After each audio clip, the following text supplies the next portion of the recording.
Noah James Alberts, for your heinous crimes, you are hereby sentenced to death. You are remanded to custody immediately. You're a joke. You think you have power? You're nothing but an incompetent hag.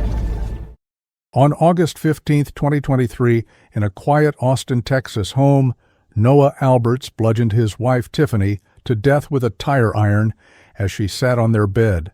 He then strangled their 7-year-old son, Jonathan, and smothered their 8-month-old daughter, Delia, before loading all 3 bodies into duffel bags and dumping them in a retention pond near his workplace.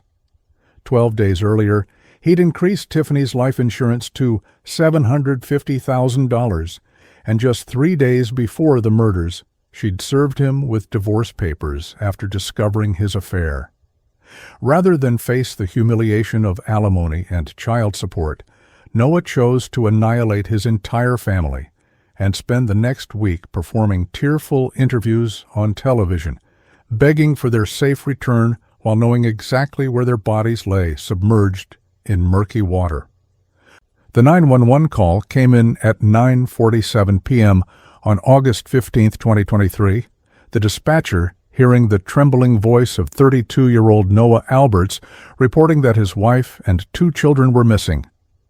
His words tumbled out in what seemed like panic. He claimed he'd returned home from work to find the house empty, Tiffany's car in the driveway, her purse on the kitchen counter, but no sign of his 7-year-old son Jonathan, his infant daughter Delia, or his wife.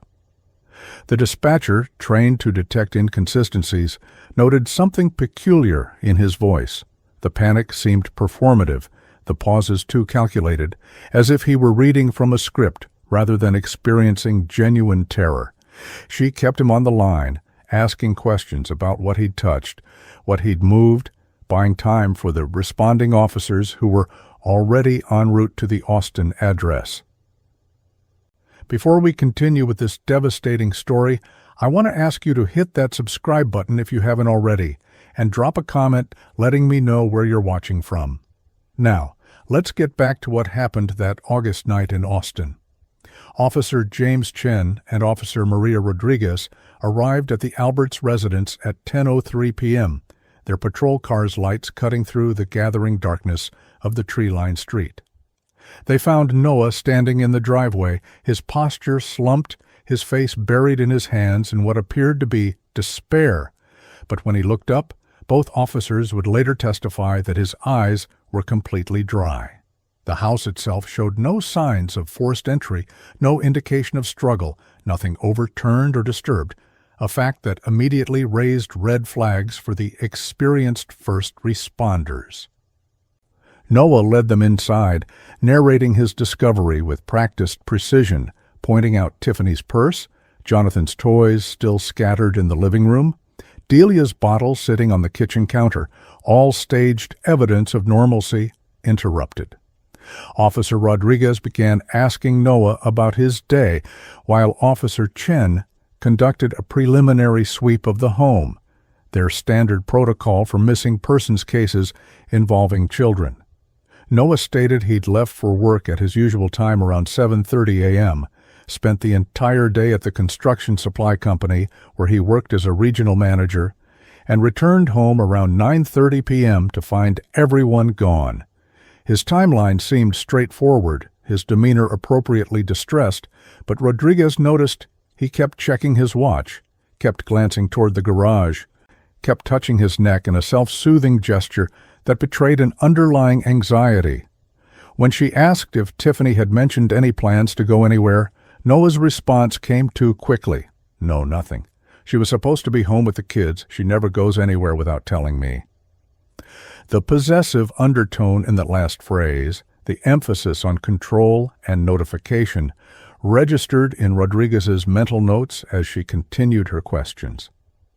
Officer Chen emerged from his sweep of the upstairs bedrooms with a troubling observation. While Jonathan's room showed signs of recent activity, toys out, bed unmade, Delia's nursery felt staged, too perfect. The crib made with hospital corners, as if no baby had slept there recently. The master bedroom revealed more concerning details. Dresser drawers hung slightly open. The closet showed gaps where clothes had been removed, and in the bathroom trash can, Chen found crumpled tissues with what appeared to be mascara stains. These were not the signs of a sudden, unexpected disappearance, but rather the remnants of deliberate packing, of tears shed in preparation or aftermath. When Chen asked Noah if Tiffany had been upset about anything recently, the man's face flushed, his jaw tightened, and he said through clenched teeth, "She was being dramatic about nothing, just her hormones from having the baby." As the night wore on and more officers arrived to canvass the neighborhood, Noah's performance began to show cracks that the first responders documented with growing suspicion. He refused to call Tiffany's parents initially, claiming he didn't want to worry them unnecessarily, but when pressed, he made the call with all the warmth of someone ordering pizza.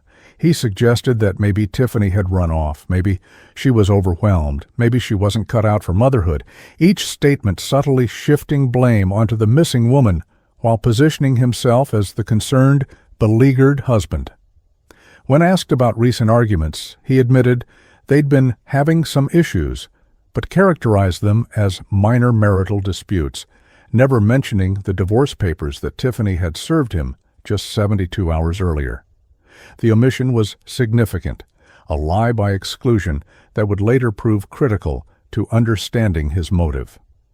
Detective Marcus Turner arrived at the scene at 11:34 p.m., called in because missing children cases in Austin, Texas always warranted immediate detective involvement, and something about this particular situation had set off alarm bells with the responding officers.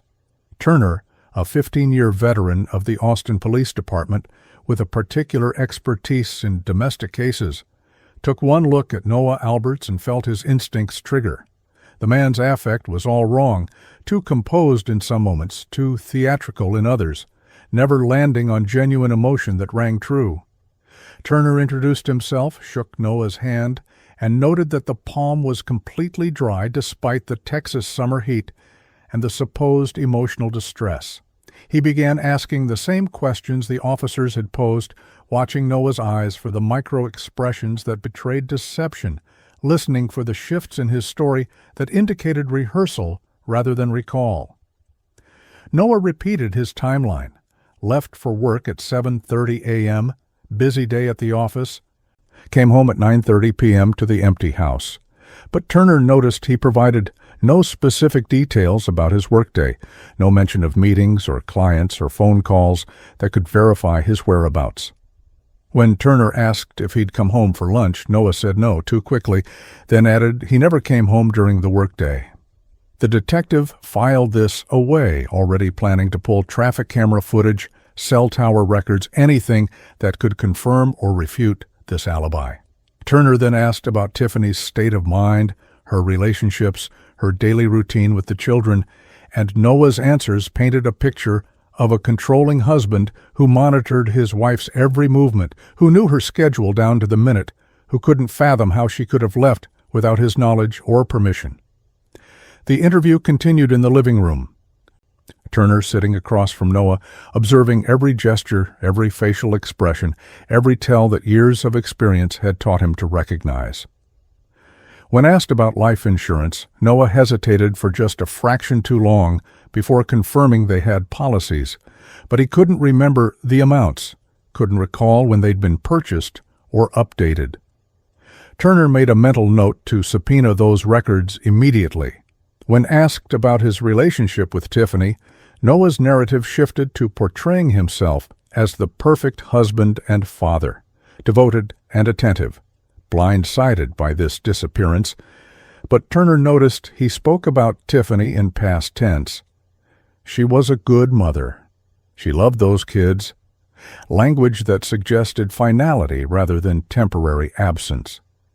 Each linguistic slip, each inappropriate verb tense, added to the mounting pile of circumstantial concerns that told Turner this was no simple missing persons case.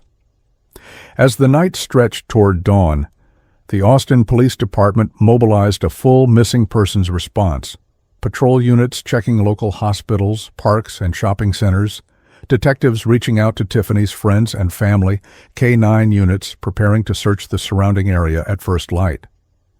Noah seemed to welcome this activity, playing the role of desperate husband. But Turner noticed he never asked the questions a truly worried spouse would ask. He didn't demand to know what more could be done, didn't press for faster action, didn't break down in genuine despair at the thought of his children in danger. Instead, he watched the police activity with the detached interest of someone observing a play, checking his performance against their reactions, adjusting his responses to match their expectations. Turner had seen this before, the guilty trying to act innocent, following what they believed was the script without understanding that real emotion doesn't follow scripts. The morning of August 16, 2023, dawned hot and humid across Austin, Texas, the sun rising over a neighborhood now crawling with police vehicles, news vans, and volunteers preparing to search for Tiffany, Jonathan, and baby Delia Alberts. Detective Turner had spent the remainder of the night reviewing the initial reports, coordinating with various departments, and something kept nagging at him. Noah's insistence that he'd been at work all afternoon, his absolute certainty about his whereabouts, felt less like truth and more like a prepared defense. Turner knew that in cases like these, the first 48 hours were critical, but he also knew that the person responsible was often the one directing the search. He assembled his team in the makeshift command center set up in the Alberts driveway, assigning tasks with the urgency that missing children demanded, while privately harboring the dark suspicion that this was already a recovery mission rather than a rescue. The canvassing of the neighborhood began in earnest as the sun climbed higher, officers going door to door, asking if anyone had seen Tiffany or the children, if anyone had noticed anything unusual the previous day. Most neighbors expressed shock and concern, describing the Alberts as a quiet family, though several mentioned they'd heard raised voices from the house in recent weeks. One elderly woman 3 houses down mentioned she'd seen Noah's truck in the driveway the previous afternoon, which contradicted his claim of being at work all day, but she couldn't remember the exact time. Turner made a note to interview her more thoroughly, but the real breakthrough came from the house directly across the street, where a young couple named David and Jennifer Martinez had recently installed a Ring doorbell camera system. When Detective Turner knocked on the Martinez door at 8:47 a.m., David answered with evident concern, already aware of the situation from the police presence and neighborhood gossip. Turner asked if their Ring camera captured any footage of the Alberts' home, and David immediately pulled up the app on his phone, scrolling through the previous day's recordings. The camera, positioned at an angle that captured not only the Martinez front porch, but also a partial view of the Alberts' driveway and garage, had been recording continuously.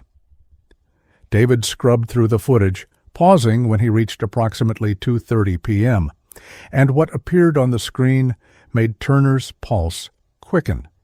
There, in crisp digital clarity, was Noah Alberts' truck pulling into his driveway at exactly 2:28 p.m., 4 minutes before the timestamp that would become infamous in the case.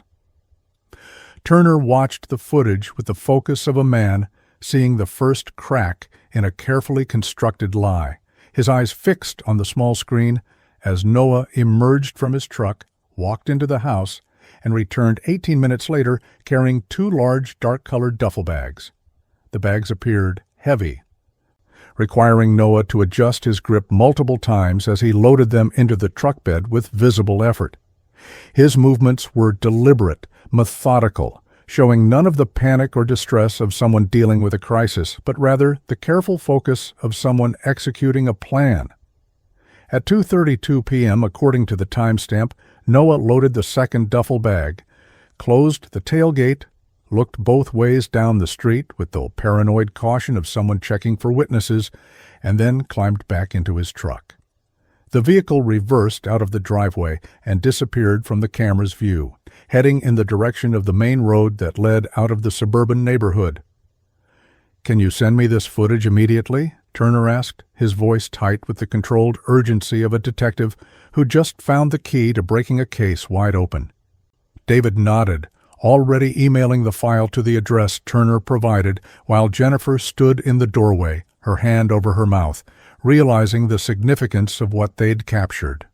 Turner thanked them, instructing them to preserve the original footage and not to discuss what they'd seen with anyone, especially not Noah Alberts, then radioed for backup to secure the Martinez home as a critical witness location. The timestamp, 2:32 p.m., burned in his mind because Noah had claimed repeatedly and with absolute certainty that he'd been at work all afternoon, that he hadn't come home until 9:30 p.m., that he couldn't imagine what had happened to his family. Now Turner had video evidence proving that claim was a lie. Back at the command center, Turner immediately ordered officers to Noah's workplace to verify his alibi for the entire day of August 15th, while he personally began the process of obtaining search warrants for the Alberts home, Noah's truck, and his cell phone records. The ring footage constituted probable cause, but Turner wanted to build an airtight case before tipping his hand to Noah.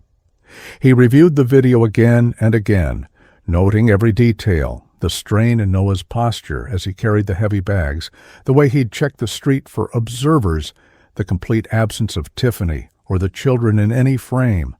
Those duffel bags were large enough to contain. Turner pushed the thought away, focusing instead on the methodical collection of evidence that would either confirm or refute his darkest suspicions. The footage showed a man executing a plan, not responding to a crisis, and that single fact transformed the entire investigation. Within 2 hours, detectives returned from Noah's workplace with information that further demolished his alibi. While he had arrived at work at his usual time around 7:30 a.m. and attended a morning meeting, his supervisor confirmed that Noah had left the office at 1:45 p.m., claiming a family emergency and saying he'd work from home the rest of the day. Noah had sent a few emails from his phone between 4 and 5 p.m., creating a digital trail that suggested remote work. But the ring footage proved he'd been home during the exact window when those duffel bags were loaded. His truck's GPS, which the company tracked for all company vehicles, had been disabled around 1:30 p.m., a fact that required deliberate action and suggested premeditation. The timeline was becoming clear.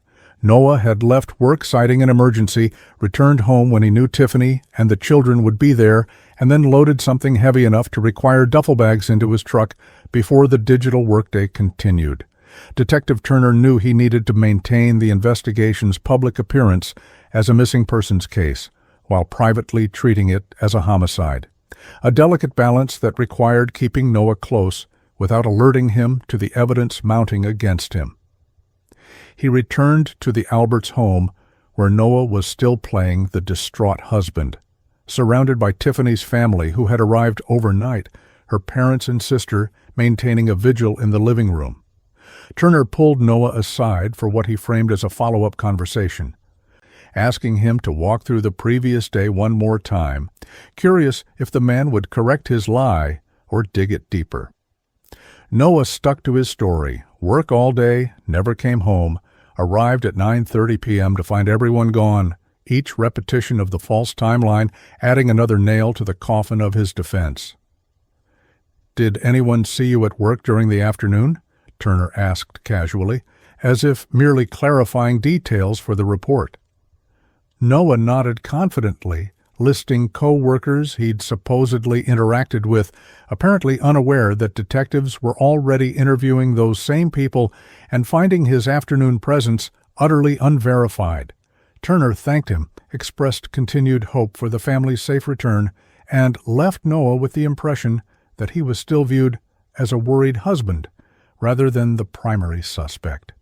Outside, Turner briefed his team on the strategy going forward, maintain the search effort for the public and press, but focus investigative resources on Noah's movements on August 15th, his financial records, his personal life, and most critically, finding out what was in those duffel bags, and where he'd taken them. The search warrant for the Alberts home was approved by a judge at 2:17 p.m. on August 16th, allowing crime scene investigators to conduct a thorough examination of the property under the guise of looking for clues to the family's disappearance. Noah was asked to stay with Tiffany's family at a hotel, a request he agreed to with feigned cooperation, while the CSI team descended on the house with luminol, alternative light sources, and the grim certainty that they would find evidence of violence. The master bedroom became the focus when luminol revealed significant blood spatter patterns on the walls and carpet, despite obvious cleaning attempts. The distinctive spray pattern indicated blunt force trauma, multiple impacts, a struggle that had ended in the same room where the family had once slept peacefully. The bathroom showed traces of blood in the sink drain and tub, suggesting a cleanup effort, while the nursery's perfection now read as staging, an attempt to suggest Delia had never been in danger. In the garage, investigators found cleaning supplies recently purchased, bleach, heavy-duty trash bags, rubber gloves, along with receipts time-stamped to August 14, 2023, the day before the family disappeared. The truck, when finally examined under warrant at Noah's workplace parking lot, yielded fiber evidence in the bed matching the carpet from the master bedroom, along with faint traces of blood that had survived a cursory cleaning attempt. Most damning was a single child's hair, microscopically consistent with 7-year-old Jonathan's DNA profile, found caught in the truck bed's tie-down ring. Each piece of evidence built a narrative of calculated violence, cleanup, and disposal. But without bodies, Turner knew the case remained circumstantial. He needed to find where Noah had gone after loading those duffel bags at 2:32 p.m., needed to track his movements through the Austin area, needed to discover the final resting place of Tiffany, Jonathan, and baby Delia. Cell tower data, obtained through emergency warrants given the missing children, showed Noah's phone pinging towers in a pattern that led southeast from the residential neighborhood toward the industrial area where his workplace was located, but with a significant detour that took him off the main route.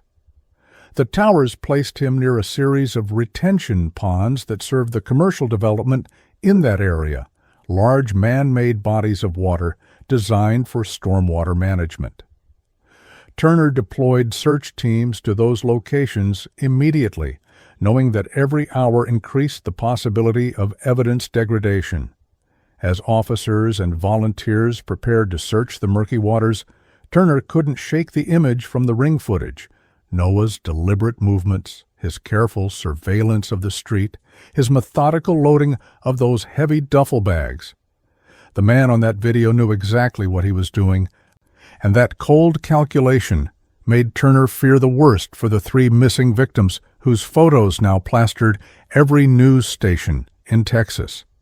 The media descended on the Alberts case with the voracious intensity that missing children cases always attract. News vans from across Texas and neighboring states setting up satellite trucks along the quiet Austin street, where yellow police tape now cordoned off the family home. By August 17, 2023, the story had reached national attention. Family of 3 vanishes from Austin suburb ran on cable news networks, showing photos of Tiffany's warm smile, Jonathan's gap-toothed grin, and baby Delia's impossibly small face. What the public saw was a desperate search for an innocent family, volunteers combing parks and waterways, police following every lead. What they didn't see was Detective Turner's team methodically building a case against the man at the center of it all, the husband whose public performance of grief was beginning to rival his private display of deception. Noah Alberts made his first televised appeal on the morning of August 18th, standing before a cluster of microphones outside the Austin Police Department headquarters, his voice breaking with what seemed like emotion as he begged for his family's return. He wore a wrinkled button-down shirt, his hair disheveled in calculated disarray, his face carrying the shadow of strategic stubble that suggested sleepless nights. "Tiffany, if you're watching this, please come home," he said, his voice cracking on cue, his eyes glistening with tears that never quite fell. "Jonathan, Delia, Daddy loves you so much. We just want you home safe." The performance was masterful, hitting every note the public expected: the loving husband, the devoted father, the man destroyed by inexplicable tragedy. News anchors praised his strength, social media rallied around him, and donations poured into a fund he'd established supposedly to aid the search efforts. Detective Turner watched the press conference from his office, studying Noah's micro-expressions with the trained eye of someone who'd interrogated hundreds of suspects, and what he saw confirmed every instinct screaming that this man was guilty. The tears never reached Noah's eyes, which remained focused and alert, scanning the crowd, gauging reactions. His body language showed none of the collapse that genuine grief produces. His shoulders remained square, his spine straight, his gestures controlled and purposeful.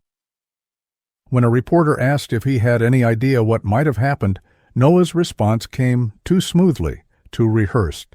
"I just don't understand it. Tiffany was a wonderful mother. We had our struggles like any couple, but I never thought she'd just leave. Maybe she was overwhelmed. Maybe she needed space.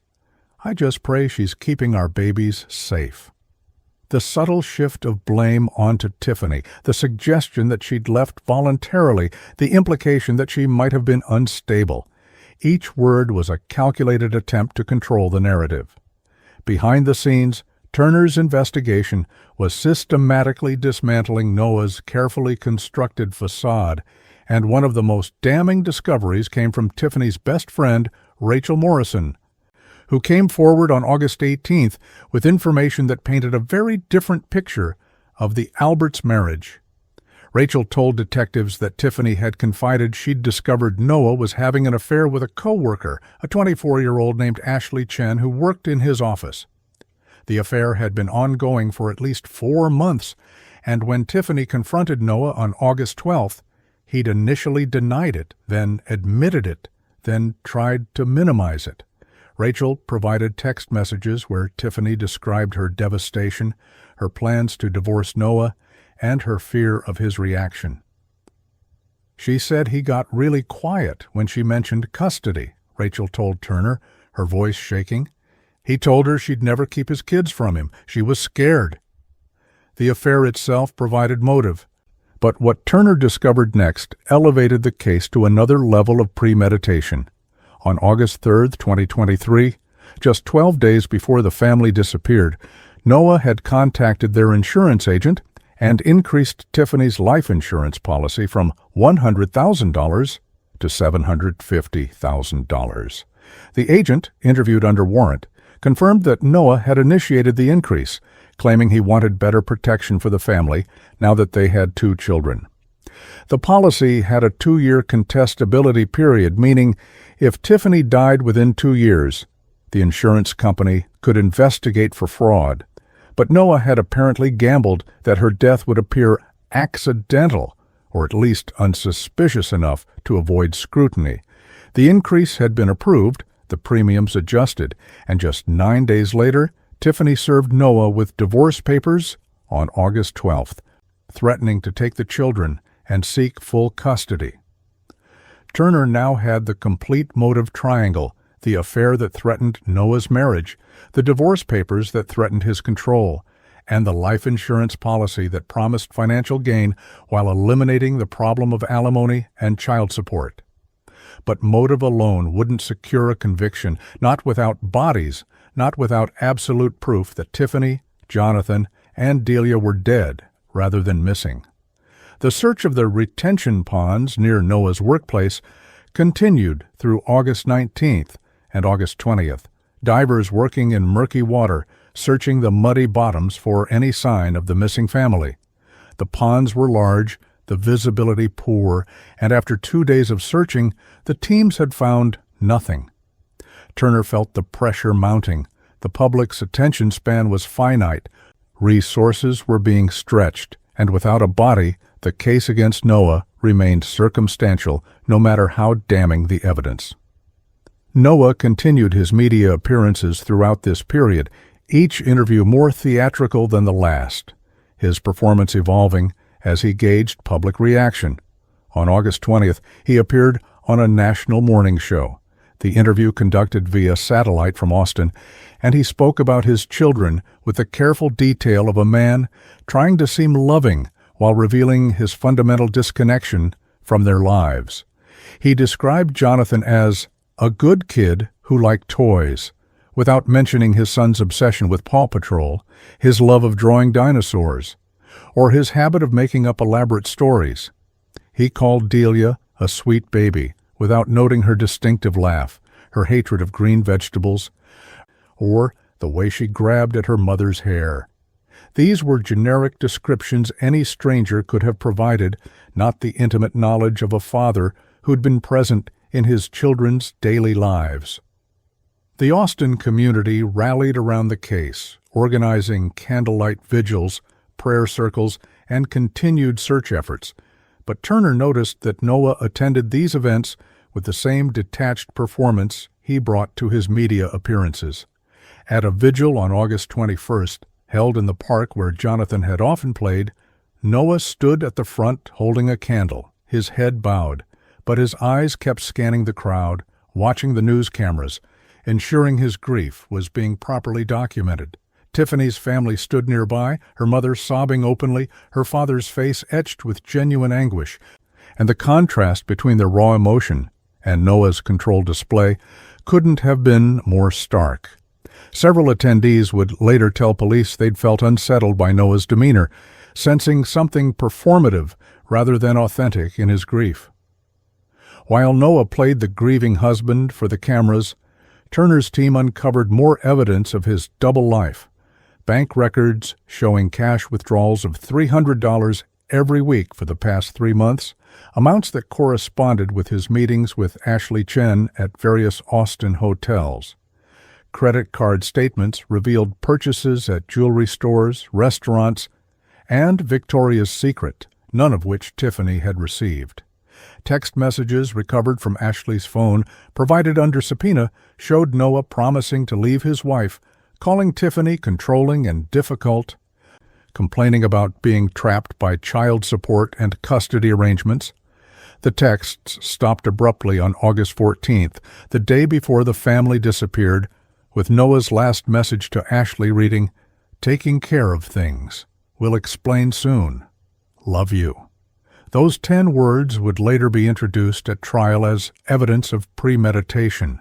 The break in the case came on August 22, 2023, in the most heartbreaking way possible, when a groundskeeper at the commercial park near Noah's workplace was cleaning debris from one of the retention ponds and spotted something colorful floating near the bank, a small blue and red backpack featuring the characters from Paw Patrol, Jonathan's favorite show.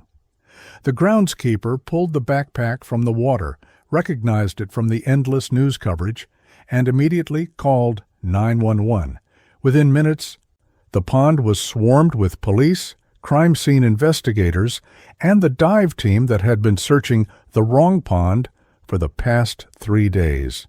Detective Turner arrived at the scene, looked at the soggy backpack with its cheerful cartoon characters, and felt his heart sink, even as his investigative mind kicked into high gear.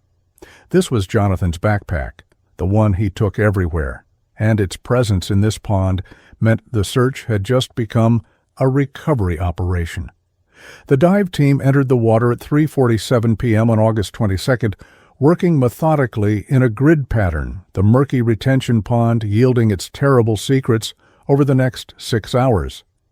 At 4:23 p.m., a diver surfaced and signaled he'd found something, his voice tight with emotion, as he reported a large duffel bag weighted down with concrete blocks.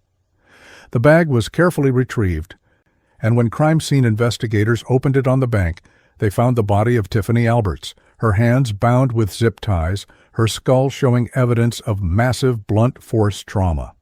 At 6:15 p.m., A second duffel bag was located approximately 30 feet from the first, and this one contained the small bodies of Jonathan and baby Delia, wrapped together as if in sleep, both showing signs of strangulation.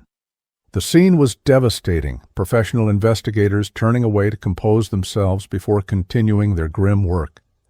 Detective Turner stood at the edge of the pond as the bodies were processed, photographed, and prepared for transport to the medical examiner. And he thought about Noah Alberts performing for the cameras, crying his fake tears, begging for his family's safe return. Noah had known exactly where they were the entire time, had dumped them in this retention pond after murdering them in their own home, had weighted the bags to keep them submerged, and had then spent a week pretending to search for them. The calculation, the coldness, the absolute absence of remorse or humanity, it all pointed to a level of malignant narcissism that viewed his wife and children not as people but as obstacles to be eliminated. Now Turner had the bodies, had the cause of death, had the evidence he needed to ensure Noah would never perform another tearful interview again. The discovery of the bodies transformed the case from missing persons to triple homicide, and the Austin Police Department moved with swift precision to bring Noah Alberts into custody before he could flee or destroy more evidence. Detective Turner coordinated with the district attorney's office as the medical examiner began preliminary examinations at the scene, each finding more damning than the last. Tiffany's injuries indicated she'd been struck multiple times with a heavy object, the pattern consistent with a tire iron later found hidden in Noah's workplace locker. Jonathan's small body showed ligature marks around his neck, the strangulation likely occurring while he was unconscious from a blow to the head. Baby Delia, just 8 months old, had been smothered, the autopsy would later reveal, her death the quietest and perhaps the most horrifying in its intimacy and deliberation. The arrest warrant was signed by Judge Patricia Coleman at 9:34 p.m. on August 22, 2023, charging Noah Alberts with 3 counts of first-degree murder with special circumstances, making him eligible for the death penalty under Texas law. Turner personally led the arrest team to the hotel where Noah was staying with Tiffany's family, having maintained the fiction of the grieving husband even as the dive team was pulling his victims from the water. When Turner knocked on the hotel room door at 10:15 p.m., Noah answered wearing pajama pants and a T-shirt, his face arranged in an expression of hopeful concern as if expecting news about the search. "Noah Alberts," Turner said, his voice flat and professional. "You're under arrest for the murders of Tiffany Alberts, Jonathan Alberts, and Delia Alberts." The color drained from Noah's face, his carefully maintained facade cracking for the first time as the reality of his situation crashed through his denial. Noah's arrest made national headlines by midnight, the news spreading across social media with shocking speed as the story shifted from missing family to family annihilation, from mystery to murder, from sympathetic husband to accused killer.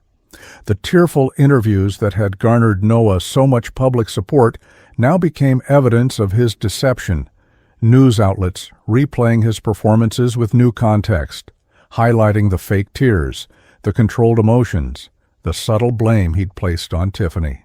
The public reaction was swift and visceral.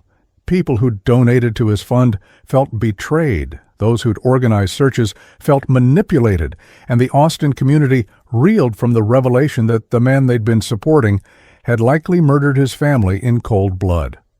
The candlelight vigils shifted from prayers for safe return to memorials for the dead, from hope to mourning. The Austin Police Department held a press conference at 7:00 a.m. on August 23rd. Chief Rebecca Walsh, standing before a sea of reporters and cameras to announce the arrests and confirm the worst fears of a watching nation. Yesterday evening, the bodies of Tiffany Alberts, Jonathan Alberts, and Delia Alberts were recovered from a retention pond in southeast Austin, Chief Walsh stated, her voice carrying the weight of the tragedy. Following a thorough investigation by our detective division, Noah Alberts has been arrested and charged with their murders. This is an ongoing investigation, and we will not be able to comment on specific evidence at this time. The chief's words were measured and professional, but the grief in her eyes reflected the emotions of every officer who'd worked the case, every detective who'd watched Noah lie to their faces while his children's bodies lay submerged just miles away. The evidence against Noah was overwhelming even in these early stages. The Ring camera footage showing him loading the duffel bags, the GPS data placing him at the retention pond, the financial records revealing the increased life insurance, the text messages documenting his affair and his resentment of his family. But Turner knew that between arrest and conviction lay the treacherous path of building a prosecutable case, one that would withstand defense attacks and convince a jury beyond reasonable doubt. The investigation shifted into its second phase, from finding the victims to building an ironclad case, and Turner worked with Assistant District Attorney Diana Stewart to ensure every piece of evidence was properly documented, every witness interview was thorough, every legal requirement was meticulously followed. Noah's arraignment was scheduled for August 25, 2023, giving prosecutors 2 days to organize their case and prepare for the defense's likely arguments. In that time, forensic evidence poured in from multiple sources. The medical examiner confirmed that Tiffany had died from blunt force trauma consistent with the tire iron found in Noah's locker, Jonathan from strangulation combined with head trauma, and Delia from asphyxiation. The timeline of death, based on stomach contents and decomposition, placed all three murders in a window between 2:00 p.m. and 4:00 p.m. on August 15th, exactly when Noah had been home on his family emergency leave from work. The duffel bags matched ones purchased by Noah at a sporting goods store on August 14th, his credit card providing an indisputable receipt. The concrete blocks used to weight the bags were traced to a hardware store where Noah had paid cash on August 13th, but security footage confirmed his presence and purchase. Each piece of evidence formed a link in an unbreakable chain of premeditation, execution, and cover-up. Turner and his team worked around the clock, knowing that the strength of their case would determine whether Noah faced justice for his crimes. The death penalty was on the table, a fact that carried its own gravity. Texas still actively used capital punishment and triple murder of this nature, especially involving children, met every criterion for the ultimate sentence. Turner had no doubt that Noah deserved it, but he also knew that securing a death sentence required proof beyond mere evidence. It required demonstrating the cold calculation, the utter lack of remorse, the fundamental evil that made rehabilitation impossible and execution necessary. The media continued its exhaustive coverage, and investigative journalists began uncovering more of Noah's history that painted a picture of a man who'd always viewed others as tools for his own advancement. Co-workers described him as charming but manipulative, quick to take credit and deflect blame. College acquaintances remembered him as someone who dated multiple women simultaneously, showing no guilt when discovered. His own parents, interviewed reluctantly, described a son who'd shown disturbing behavior as a child, cruelty to animals, pathological lying, an inability to form genuine emotional bonds. The pattern was consistent across decades. Noah Alberts was a narcissist of the most dangerous variety, one who viewed empathy as weakness and other people as objects to be used and discarded when they no longer served his purposes. Tiffany's family held their own press conference on August 24th. Her mother Carol barely able to speak through her tears as she described her daughter as a devoted mother who'd been trying to protect her children from an increasingly unstable husband. "She knew something was wrong," Carol said, her voice breaking.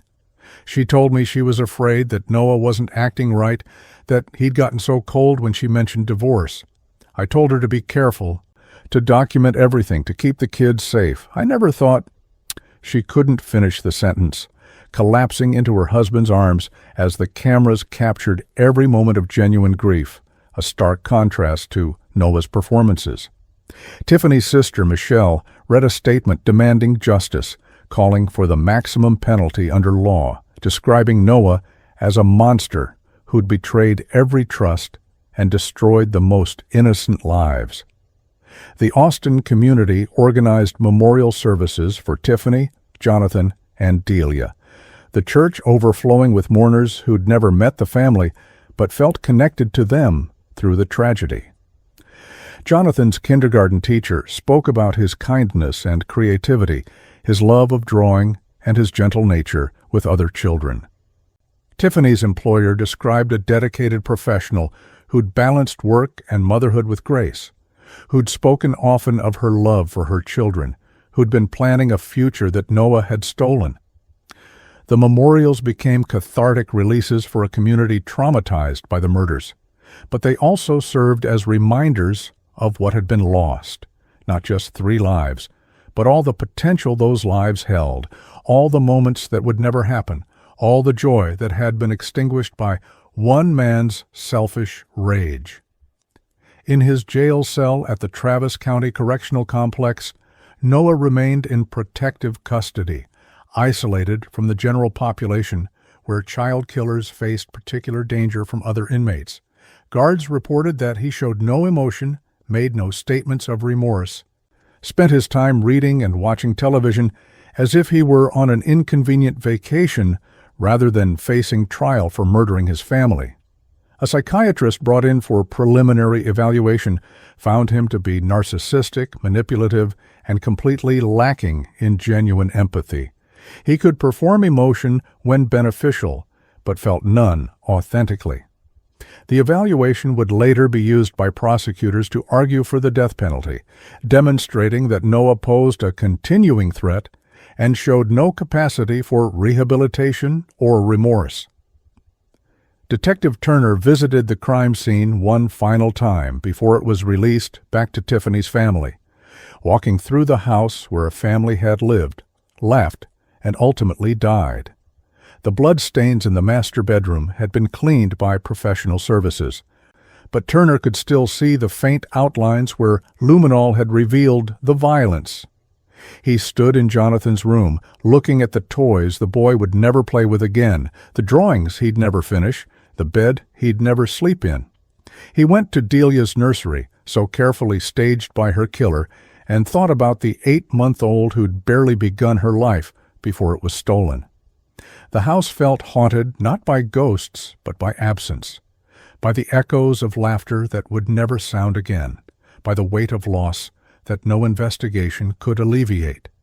The evidence was ready, the witnesses prepared, the forensics irrefutable.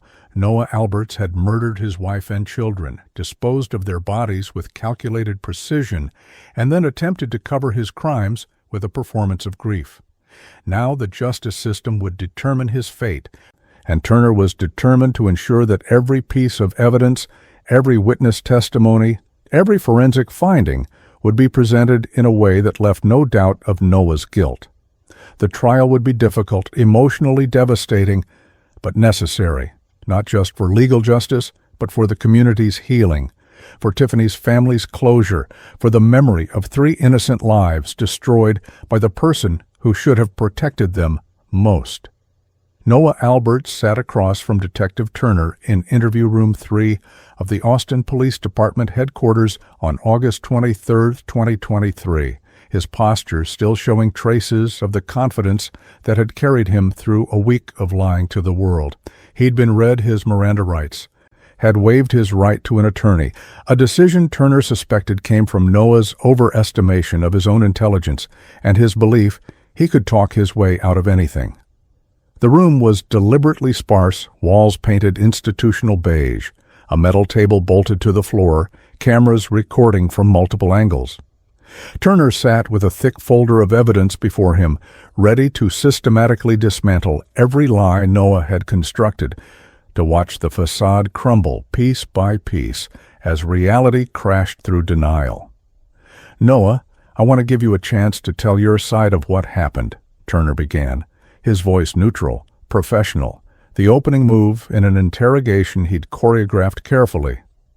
Noah leaned back in his chair, his arms crossed defensively, and began repeating the same story he'd told the media. He'd been at work, came home to find them gone, had no idea what happened. Turner listened patiently, letting Noah commit to the narrative one more time, and then he opened the folder and pulled out a still image from the Ring camera footage. "Noah, this is a video from your neighbor's security camera, time-stamped 2:32 p.m. on August 15th. That's you loading duffel bags into your truck. You told me you were at work all afternoon. This video shows that was a lie." The color drained from Noah's face as he stared at the image, his mind visibly racing to construct a new explanation, a revised story that could account for this evidence. I did come home for a minute," he stammered, his confidence evaporating. "I forgot something for work. I must have been confused about the timeline." Turner nodded as if accepting this, then produced the GPS records from Noah's company truck. "Your truck's GPS was disabled at 1:30 p.m., Noah. That requires deliberate action. Why would you disable it?" Noah's eyes darted to the door, to the camera, back to Turner, trapped in a lie he hadn't prepared for. "I don't know. Maybe it malfunctioned." The weakness of the excuse hung in the air between them. Turner pressed forward, producing the purchase records for the duffel bags, the concrete blocks, the cleaning supplies. "You bought these bags the day before your family disappeared. You bought concrete blocks 2 days before. You increased Tiffany's life insurance to $750,000 12 days before she died. Noah, these aren't coincidences. This is planning." Noah's facade was cracking faster now, his breathing quickening, his hands fidgeting with the edge of his shirt. "I want a lawyer," he finally said. But the damage was done. His initial waiver, his attempted explanations, his visible panic when confronted with evidence, all of it had been recorded and would be used against him. Turner stood, gathered his evidence, and left Noah alone in the interview room to contemplate the walls closing in around him. The interrogation footage would later be played at trial, jurors watching as Noah's carefully constructed lies fell apart in real time, his performance of innocence dissolving under the weight of irrefutable evidence. But that was months away. In the immediate aftermath of his arrest, the legal machinery ground into motion with its own inexorable rhythm. Noah's arraignment on August 25, 2023, was a media spectacle, news helicopters circling the Travis County Courthouse, protesters carrying signs demanding justice, Tiffany's family sitting in the front row of the gallery. Noah entered the courtroom wearing an orange jumpsuit and restraints, his earlier confidence replaced by a hollow-eyed recognition that his situation was dire. Judge Patricia Coleman presided over the arraignment, her reputation for fairness balanced by her intolerance for courtroom theatrics. She read the charges in a clear, firm voice. "Noah James Alberts, you are charged with 3 counts of capital murder in the deaths of Tiffany Marie Alberts, Jonathan Paul Alberts, and Delia Grace Alberts. How do you plead?" Noah's public defender, a young man named Thomas Brennan, who'd been assigned the case, stood and entered a plea of not guilty, the only real option at this stage. The judge set bail at $5 million, a largely symbolic amount, given the severity of the charges and the flight risk Noah posed. Prosecutors requested he remain in custody without bail, citing the brutality of the crimes and the danger he posed to witnesses, particularly Ashley Chen, who'd been placed in protective custody after receiving threatening messages from Noah's supporters who still believed in his innocence. The prosecution team, led by Assistant District Attorney Diana Stewart, a 20-year veteran known for her meticulous preparation and her success in securing convictions in the most difficult cases, immediately began building their trial strategy. Stewart understood that while the evidence against Noah was overwhelming, securing a death penalty conviction required more than proof of guilt. It required convincing a jury that Noah represented such a fundamental threat to society that execution was the only appropriate response. She assembled a team of forensic experts, psychological professionals, and victim advocates, each bringing their expertise to constructing a narrative that would resonate with 12 ordinary citizens asked to make an extraordinary decision. The defense faced an uphill battle from the start, the evidence so damning that traditional reasonable doubt arguments seemed futile.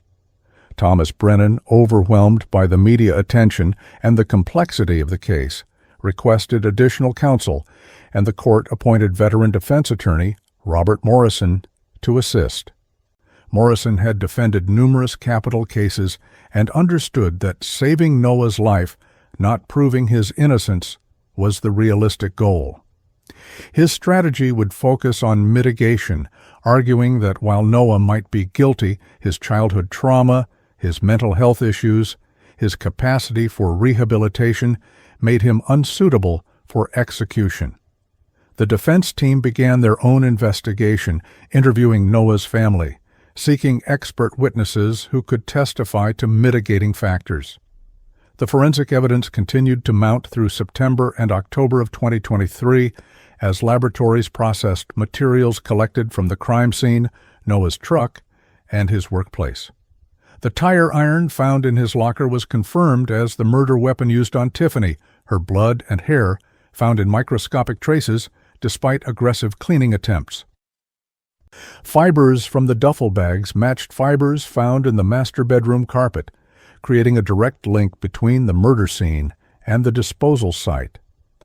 Noah's DNA was found under Tiffany's fingernails, suggesting she'd fought back, struggled against the man she'd trusted, and married.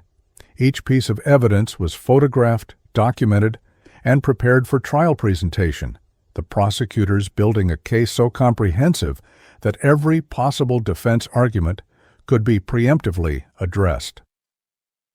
The psychological evaluation of Noah, conducted by Dr. Sarah Martinez, a forensic psychiatrist with expertise in narcissistic personality disorders, revealed a profile that chilled even experienced professionals.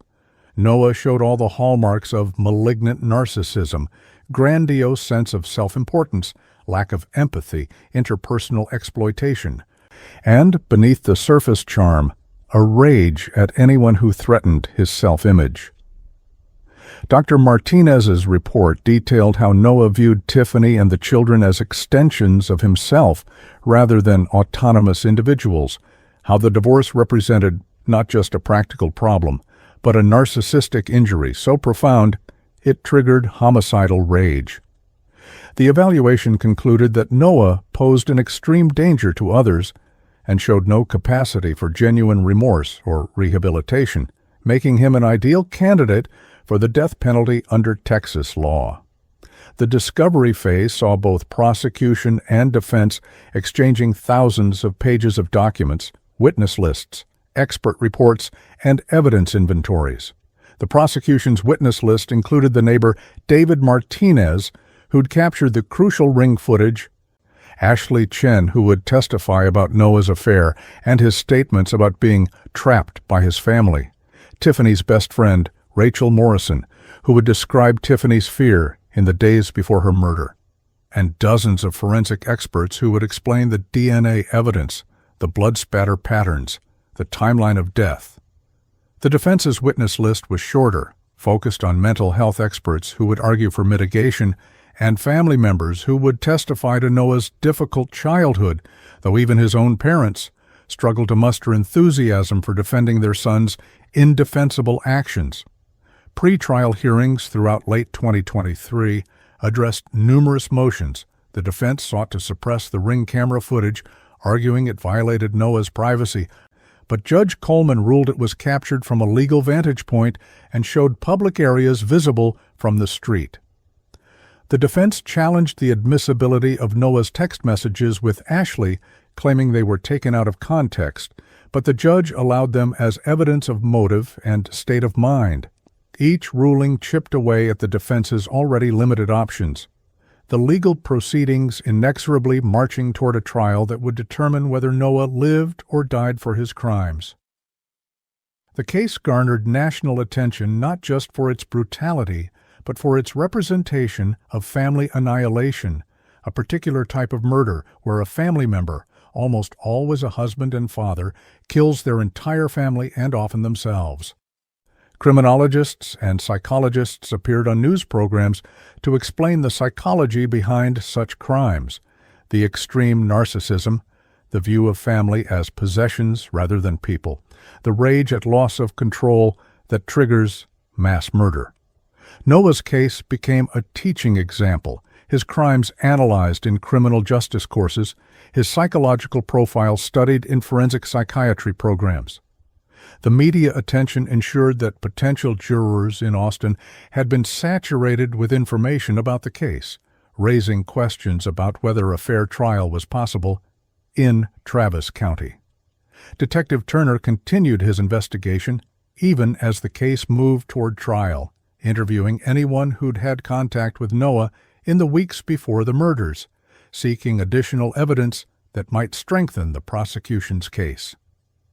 He discovered that Noah had researched how to disable GPS tracker and best ways to hide evidence in the days before the murders, searches conducted on his work computer that he'd apparently assumed weren't monitored.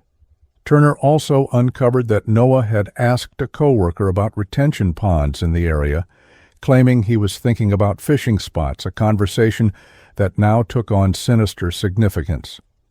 Each new discovery was documented and shared with prosecutors, each piece fitting into the larger puzzle of premeditation and calculation.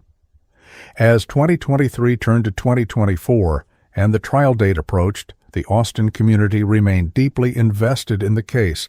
The memorial for Tiffany, Jonathan, and Delia, still maintained in the park where Jonathan had played, flowers and teddy bears, refreshed regularly by strangers who felt connected to the victims through their shared humanity. The case had become more than a legal proceeding. It represented a community's reckoning with the darkest possibilities of human nature, with the fragility of safety, with the reality that monsters sometimes look like ordinary people. The trial, scheduled to begin in March 2024, would be the culmination of months of investigation, preparation, and grief, a moment when justice would finally have its say in the matter of Noah Alberts and the family he'd destroyed. The trial of Noah Alberts began on March 11, 2024. In Courtroom 3C of the Travis County Courthouse in Austin, Texas, the gallery packed with media, victims' family members, and citizens who'd lined up before dawn for a chance to witness justice in action. Judge Patricia Coleman entered at exactly 9 a.m., her black robes crisp, her expression reflecting the gravity of a capital murder trial that would determine whether a man lived or died for his crimes. Noah sat at the defense table between his attorneys, wearing a suit his family had provided, his demeanor strangely calm, almost disconnected, as if he were watching someone else's trial rather than fighting for his own life.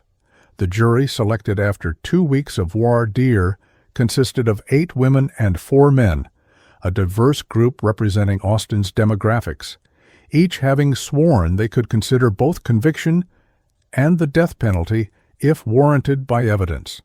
Assistant District Attorney Diana Stewart rose to deliver the prosecution's opening statement, her movements purposeful as she approached the jury box, making eye contact with each juror before beginning. On August 15, 2023, in a quiet suburban home in Austin, Texas, Noah Alberts made a choice, she began, her voice clear and powerful. Faced with the consequences of his own actions, an affair exposed, a wife demanding divorce, children he'd have to support, he chose murder. Not impulsive violence born of passion, but calculated, premeditated annihilation of the 3 people who trusted him most in the world. Stewart paused, letting the words sink in, then continued her systematic outline of the case. Over the next weeks, You will hear evidence showing how Noah planned these murders, how he executed them with cold precision, how he disposed of the bodies like trash, and how he then spent a week performing grief for the cameras while his wife and children decomposed in a retention pond he'd chosen specifically for its remoteness. Stewart walked the jury through the timeline, from Noah's affair with Ashley Chen to Tiffany's discovery and decision to divorce, from the life insurance increase 12 days before the murders to the purchase of duffel bags and concrete blocks in the days immediately preceding. She described the Ring camera footage that captured Noah loading those bags at 2:32 p.m., the GPS data that placed him at the retention pond, the forensic evidence that confirmed Tiffany died from blunt force trauma in her own bedroom while her children were killed nearby. The evidence in this case is overwhelming, Stewart concluded, her voice dropping to an intimate register that drew the jurors in. Noah Alberts murdered his family to avoid the embarrassment of divorce and the financial burden of child support. He chose annihilation over alimony.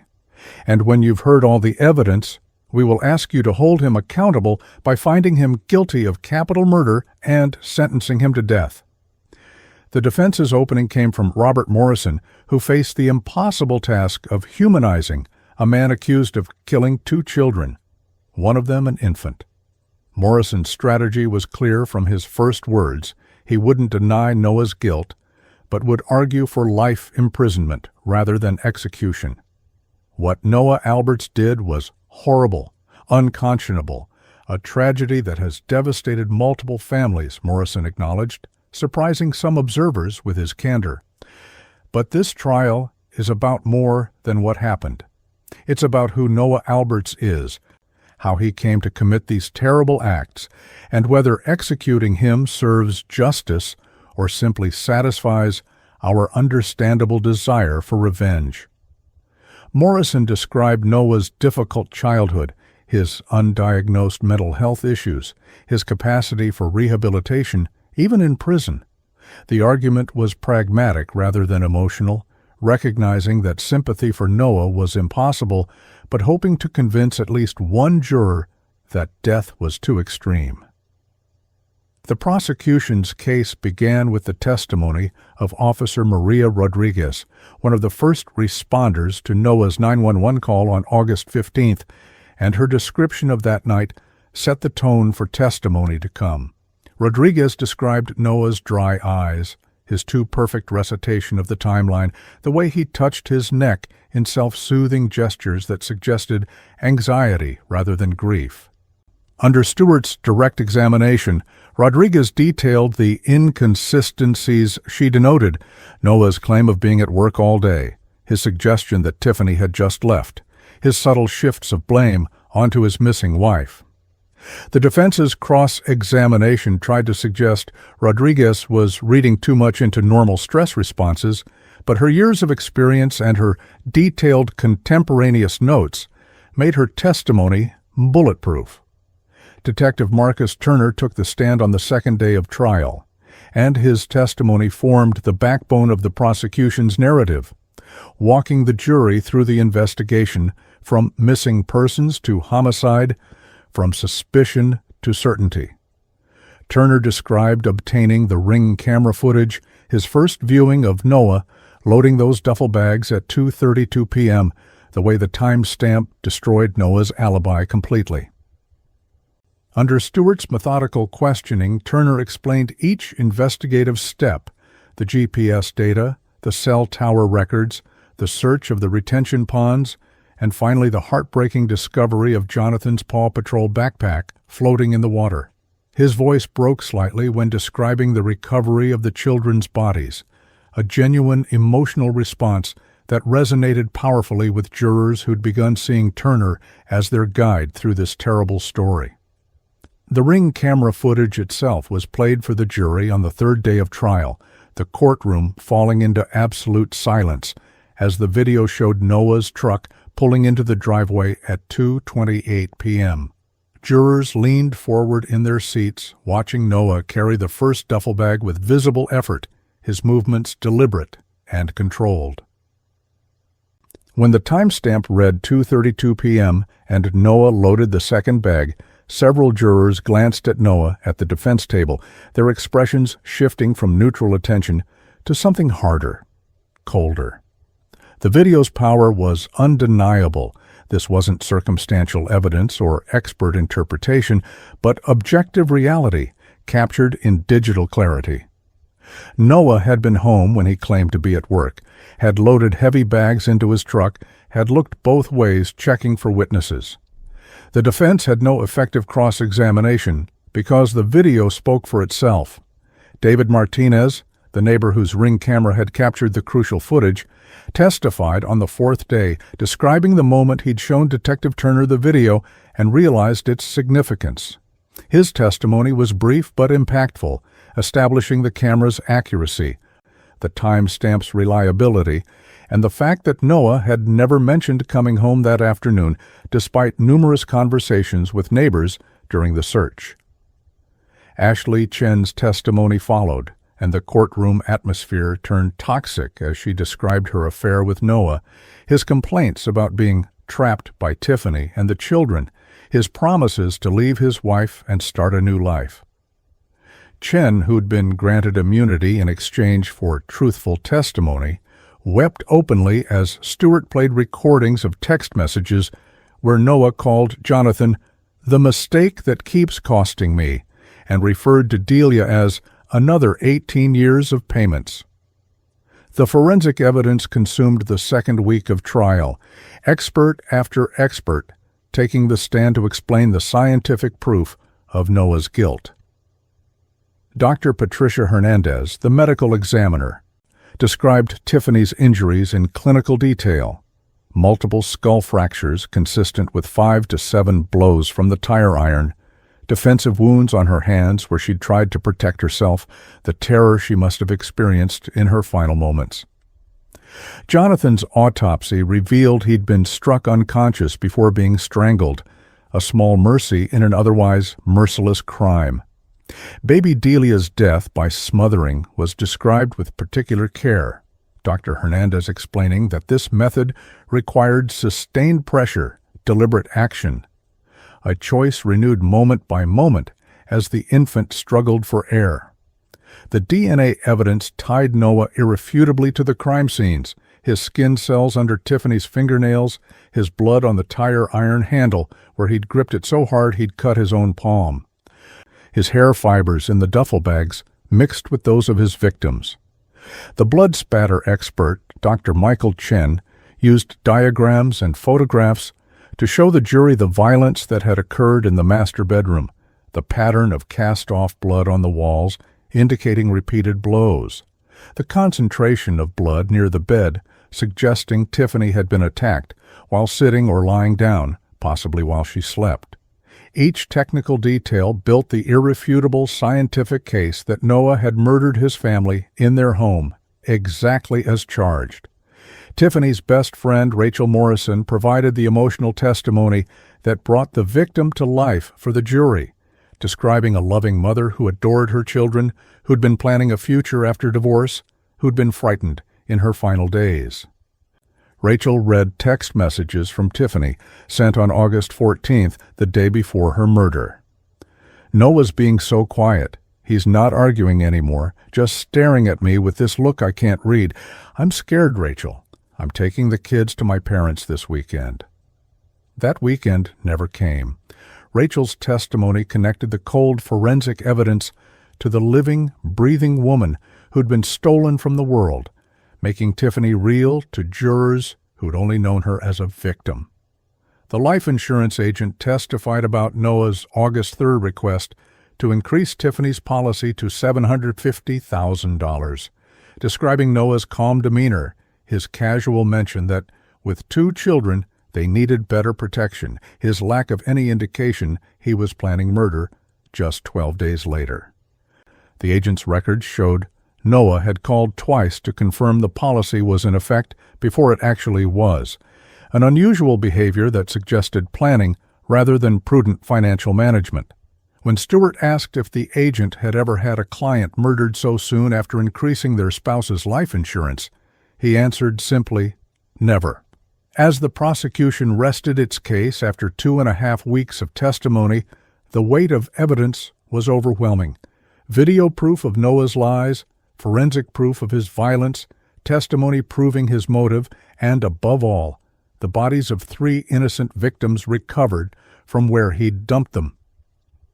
The defense had scored few points on cross-examination, unable to discredit the video, unable to explain away the DNA, unable to provide any alternative theory that made sense.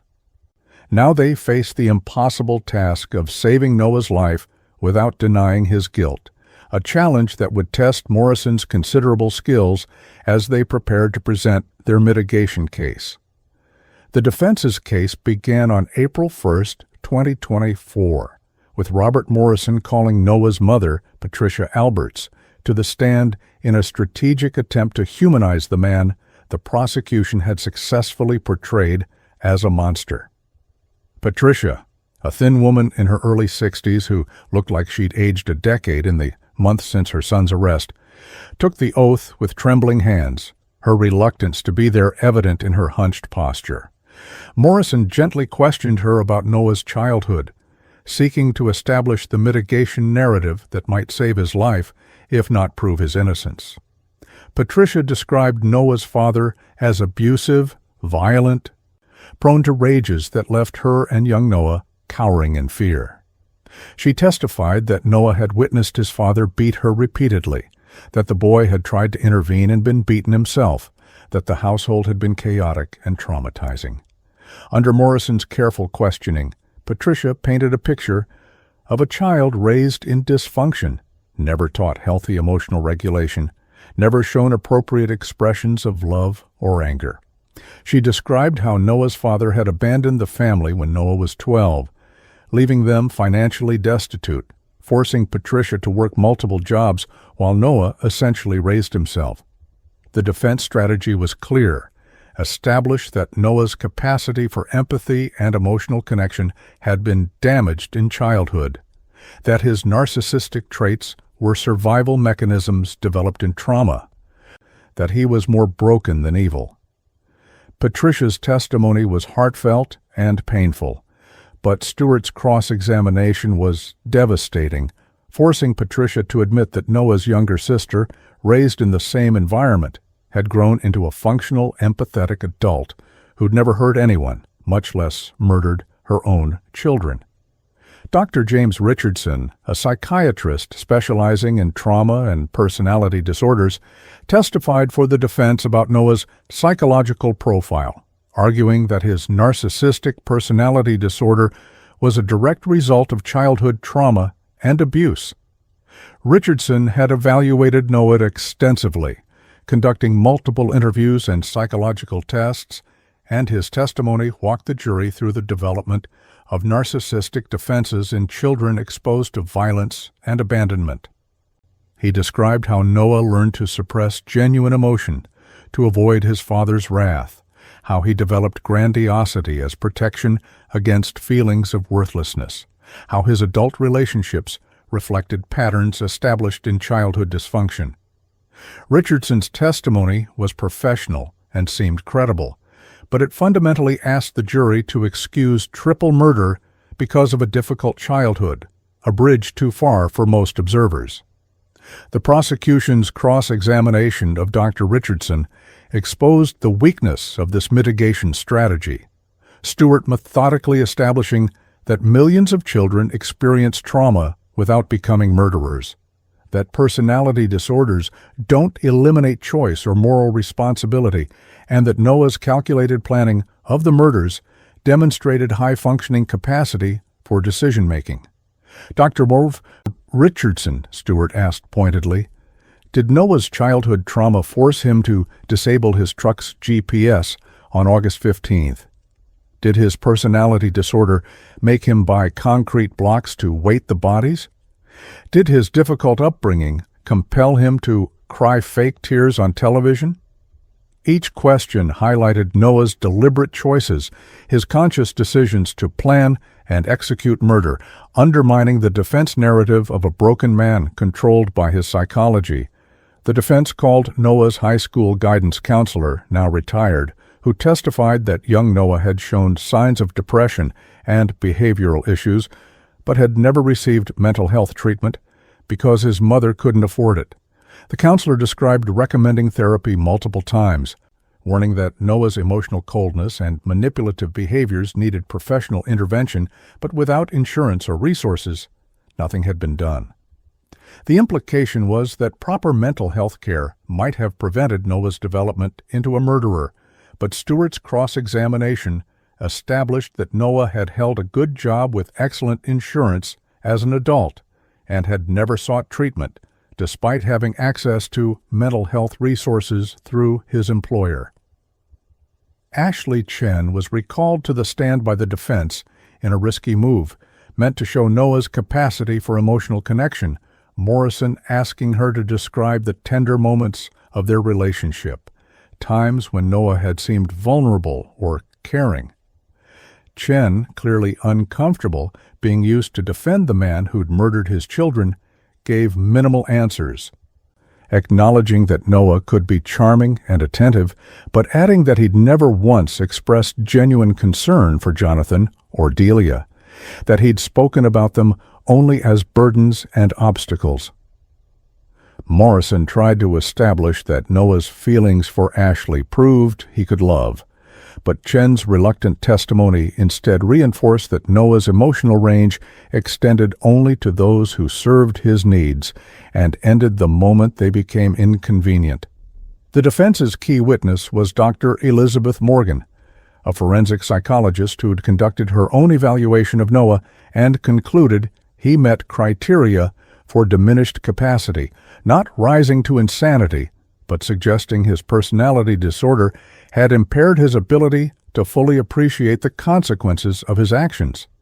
Dr. Morgan's testimony was technical and nuanced, arguing that while Noah knew right from wrong in an abstract sense, his narcissistic worldview prevented him from truly understanding the permanence of death or the harm he was causing. She testified that in Noah's distorted thinking, eliminating Tiffany and the children was solving a problem, not destroying lives, because his disorder prevented him from seeing them as fully human, separate from himself. Prosecutor Stewart's cross-examination of Dr. Morgan was methodical and devastating, using Noah's own actions to prove he'd understood exactly what he was doing. Dr. Morgan, if Noah couldn't appreciate that death is permanent, why did he weight the bodies to keep them from surfacing? If he didn't understand consequences, why did he disable his GPS tracker? If his disorder prevented him from knowing murder was wrong, why did he lie to police, perform grief for cameras, and try to cover up his crimes? Each question dismantled Dr. Morgan's thesis, using the evidence of premeditation and cover-up to prove Noah had known precisely what he was doing and had taken deliberate steps to avoid detection and punishment. The defense attempted to call several of Noah's co-workers to testify about his good work performance and professional demeanor, hoping to establish that he was capable of normal functioning and therefore deserving of life imprisonment rather than death. However, these witnesses backfired under cross-examination, describing Noah as manipulative, quick to blame others for his own mistakes, and showing particular contempt for female colleagues who didn't defer to his authority. One co-worker testified that Noah had once said, "Women who don't know their place need to be taught a lesson," a statement that took on chilling significance given Tiffany's murder occurred after she'd asserted her right to divorce him. On April 8, 2024, against his attorney's strong advice, Noah Alberts took the stand in his own defense, apparently convinced that his intelligence and charm could sway the jury where evidence and expert testimony had failed. Morrison's direct examination was cautious, keeping Noah focused on his childhood trauma, his mental health struggles, his claim that he'd never intended to hurt anyone. Noah performed remorse with the same calculated precision he'd used for his televised grief, his voice breaking at appropriate moments, his eyes glistening with tears that never quite fell. He described the day of the murders as a blur, claimed he'd blacked out and didn't remember the actual violence, and suggested that he'd been in a dissociative state caused by the stress of the divorce. Stewart's cross-examination of Noah was a masterclass in prosecution technique, systematically destroying every lie and exposing the narcissism beneath his performance. "Mr. Alberts, you claim you blacked out during the murders, but do you remember disabling your GPS tracker that morning?" Noah stumbled, trying to explain the inconsistency.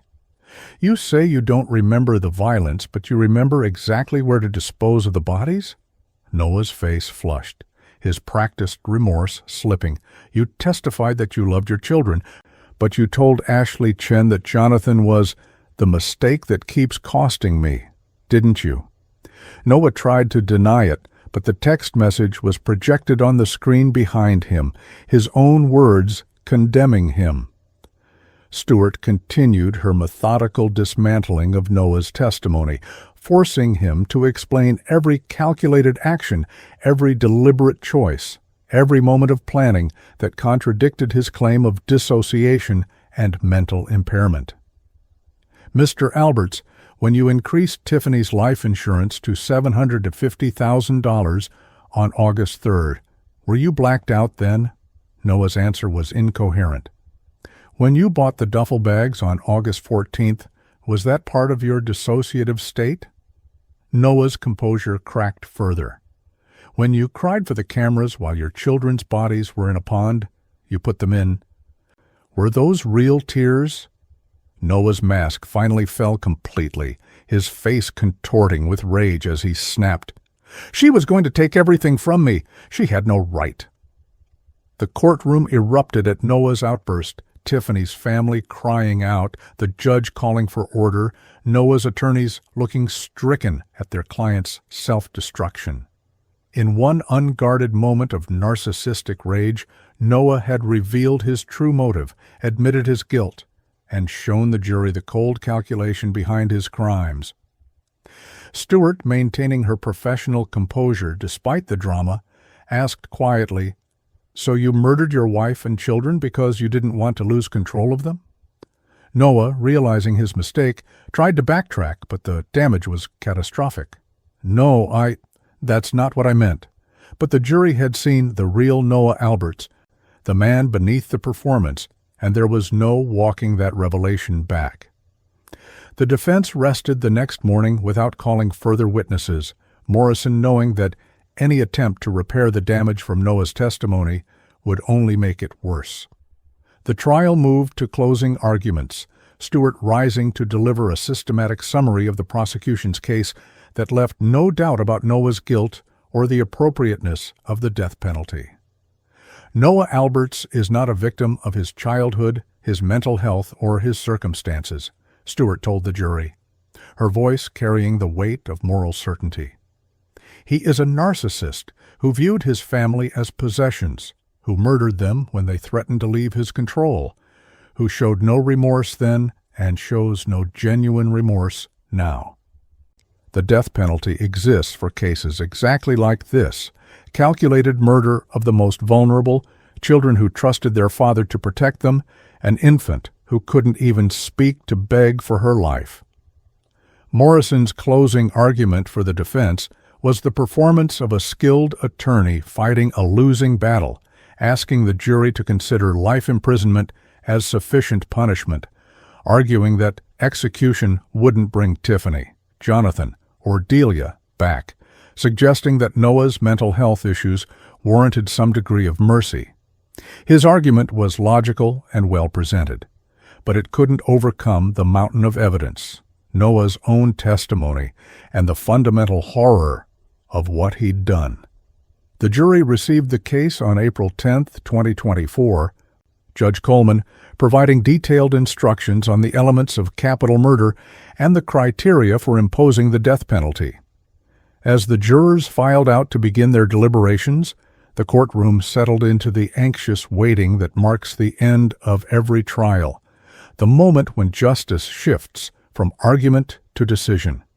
The jury deliberated for 11 hours, spread across 2 days, emerging on April 11, 2024, with a verdict that surprised no one who'd followed the trial, but still carried tremendous weight in its formal pronouncement. The courtroom was packed beyond capacity, Tiffany's family in their usual front-row seats, Noah at the defense table, showing the first genuine fear observers had seen from him, his hands trembling as the jury foreman stood to announce their decision. Judge Coleman asked the standard question, "Has the jury reached a verdict?" And the foreman, a middle-aged engineer who'd been elected spokesperson, answered clearly, "We have, Your Honor." The tension in the courtroom was electric as the bailiff carried the verdict forms to the judge, who reviewed them briefly before instructing the foreman to read the verdicts aloud. In the matter of the state of Texas versus Noah James Alberts, on the charge of capital murder in the death of Tiffany Marie Alberts, we, the jury, find the defendant guilty. The first verdict landed like a physical blow. Tiffany's mother, Carol, sobbing openly, her husband gripping her hand as years of grief found voice. The foreman continued without pause. On the charge of capital murder in the death of Jonathan Paul Alberts, we, the jury, find the defendant guilty. Noah's head dropped, his attorneys showing no reaction, having known this outcome was inevitable from the moment the ring camera footage was played. On the charge of capital murder in the death of Delia Grace Alberts, we, the jury, find the defendant guilty. The third verdict completed the trilogy of justice, 3 guilty verdicts for 3 stolen lives, and the courtroom remained silent as the weight of the moment settled over everyone present. Judge Coleman thanked the jury for their service and informed them that the trial would now proceed to the penalty phase, where they would determine whether Noah should receive the death penalty or life imprisonment without possibility of parole. Under Texas law, the jury had to answer 3 special issues: whether Noah deliberately caused the deaths, whether he posed a continuing threat to society, and whether sufficient mitigating circumstances existed to warrant life imprisonment. The penalty phase began immediately after a brief recess, the prosecution calling witnesses to establish Noah's dangerousness and lack of remorse, the defense attempting one final push for mercy despite the overwhelming evidence against it. Dr. Sarah Martinez, the prosecution's psychological expert, testified extensively about Noah's narcissistic personality disorder and its implications for future behavior. Her assessment painting a picture of a man fundamentally incapable of rehabilitation. Martinez explained that, unlike other mental health conditions that could improve with treatment, narcissistic personality disorder of Noah's severity was essentially fixed, a core personality structure that defined how he related to the world. Noah Alberts will always view other people as objects to be used or eliminated based on their utility to him. Martinez testified, her professional assessment clinical but chilling. He poses an extreme danger to anyone who challenges his control or threatens his self-image, particularly women and those in positions of vulnerability relative to him. The testimony that most impacted the jury came from Carol and David Morrison, Tiffany's parents, who addressed the court in victim impact statements that captured the human cost of Noah's crimes. Carol spoke through tears about missing her daughter every day, about the milestones she'd never share. Tiffany would never see Jonathan start 3rd grade, never watch Delia take her first steps, never celebrate another birthday or holiday. Noah didn't just kill my daughter, Carol said, her voice breaking.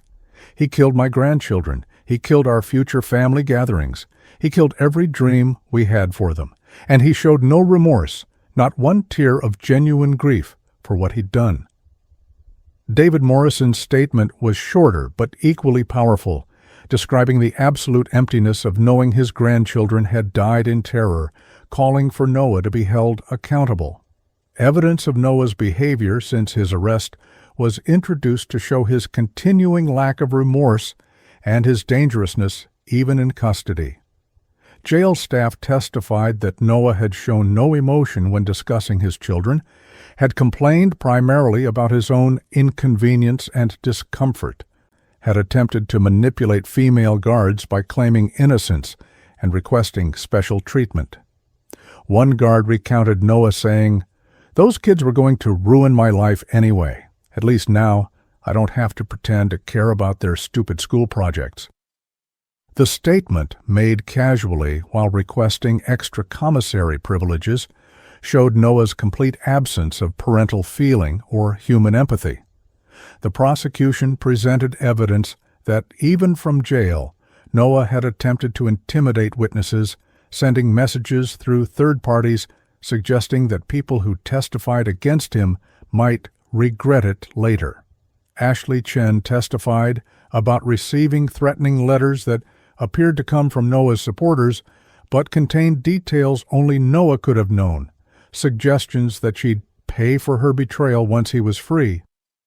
The threats demonstrated that Noah, even facing life imprisonment or death, continued to try to control and punish those who defied him. Each piece of evidence answered the special issue about future dangerousness with a resounding affirmative. Noah posed an extreme, ongoing threat that wouldn't diminish with time or incarceration. The defense's penalty phase presentation was brief and largely repeated their earlier mitigation case: difficult childhood, mental health issues, capacity for some good behaviors in prison.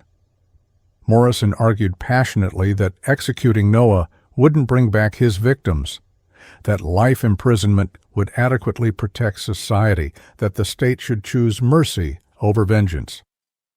He called a prison administrator who testified that many inmates with personality disorders adapted to prison routines and posed no threat in controlled environments.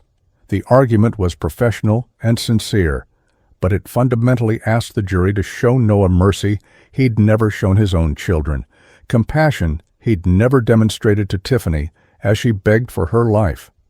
Expert testimony about Noah's intelligence and education was presented as a mitigating factor, the defense arguing that such capabilities suggested potential for meaningful existence even in prison, perhaps through education or prison industry programs. Dr. Richardson returned to testify that Noah's IQ tested in the superior range, that he was capable of complex reasoning and abstract thought, that these capacities shouldn't be ended through execution. The prosecution's rebuttal established that Noah's intelligence made his crimes worse, not better. He'd used his cognitive abilities to plan murder, to evade detection, to manipulate investigators and the public. Intelligence without empathy isn't a mitigating factor, Stewart argued. It's what makes Noah Alberts particularly dangerous. The penalty phase closing arguments took place on April 15, 2024, Stewart rising to deliver what many observers considered the most powerful summation of her career. She walked the jury through the timeline one final time, but now framed through the lens of Noah's choices and his dangerousness. Noah Alberts chose to murder his 7-year-old son, chose to smother his 8-month-old daughter, chose to bludgeon his wife to death, chose to dump their bodies like garbage, and chose to lie about it for a week while pretending to search for them.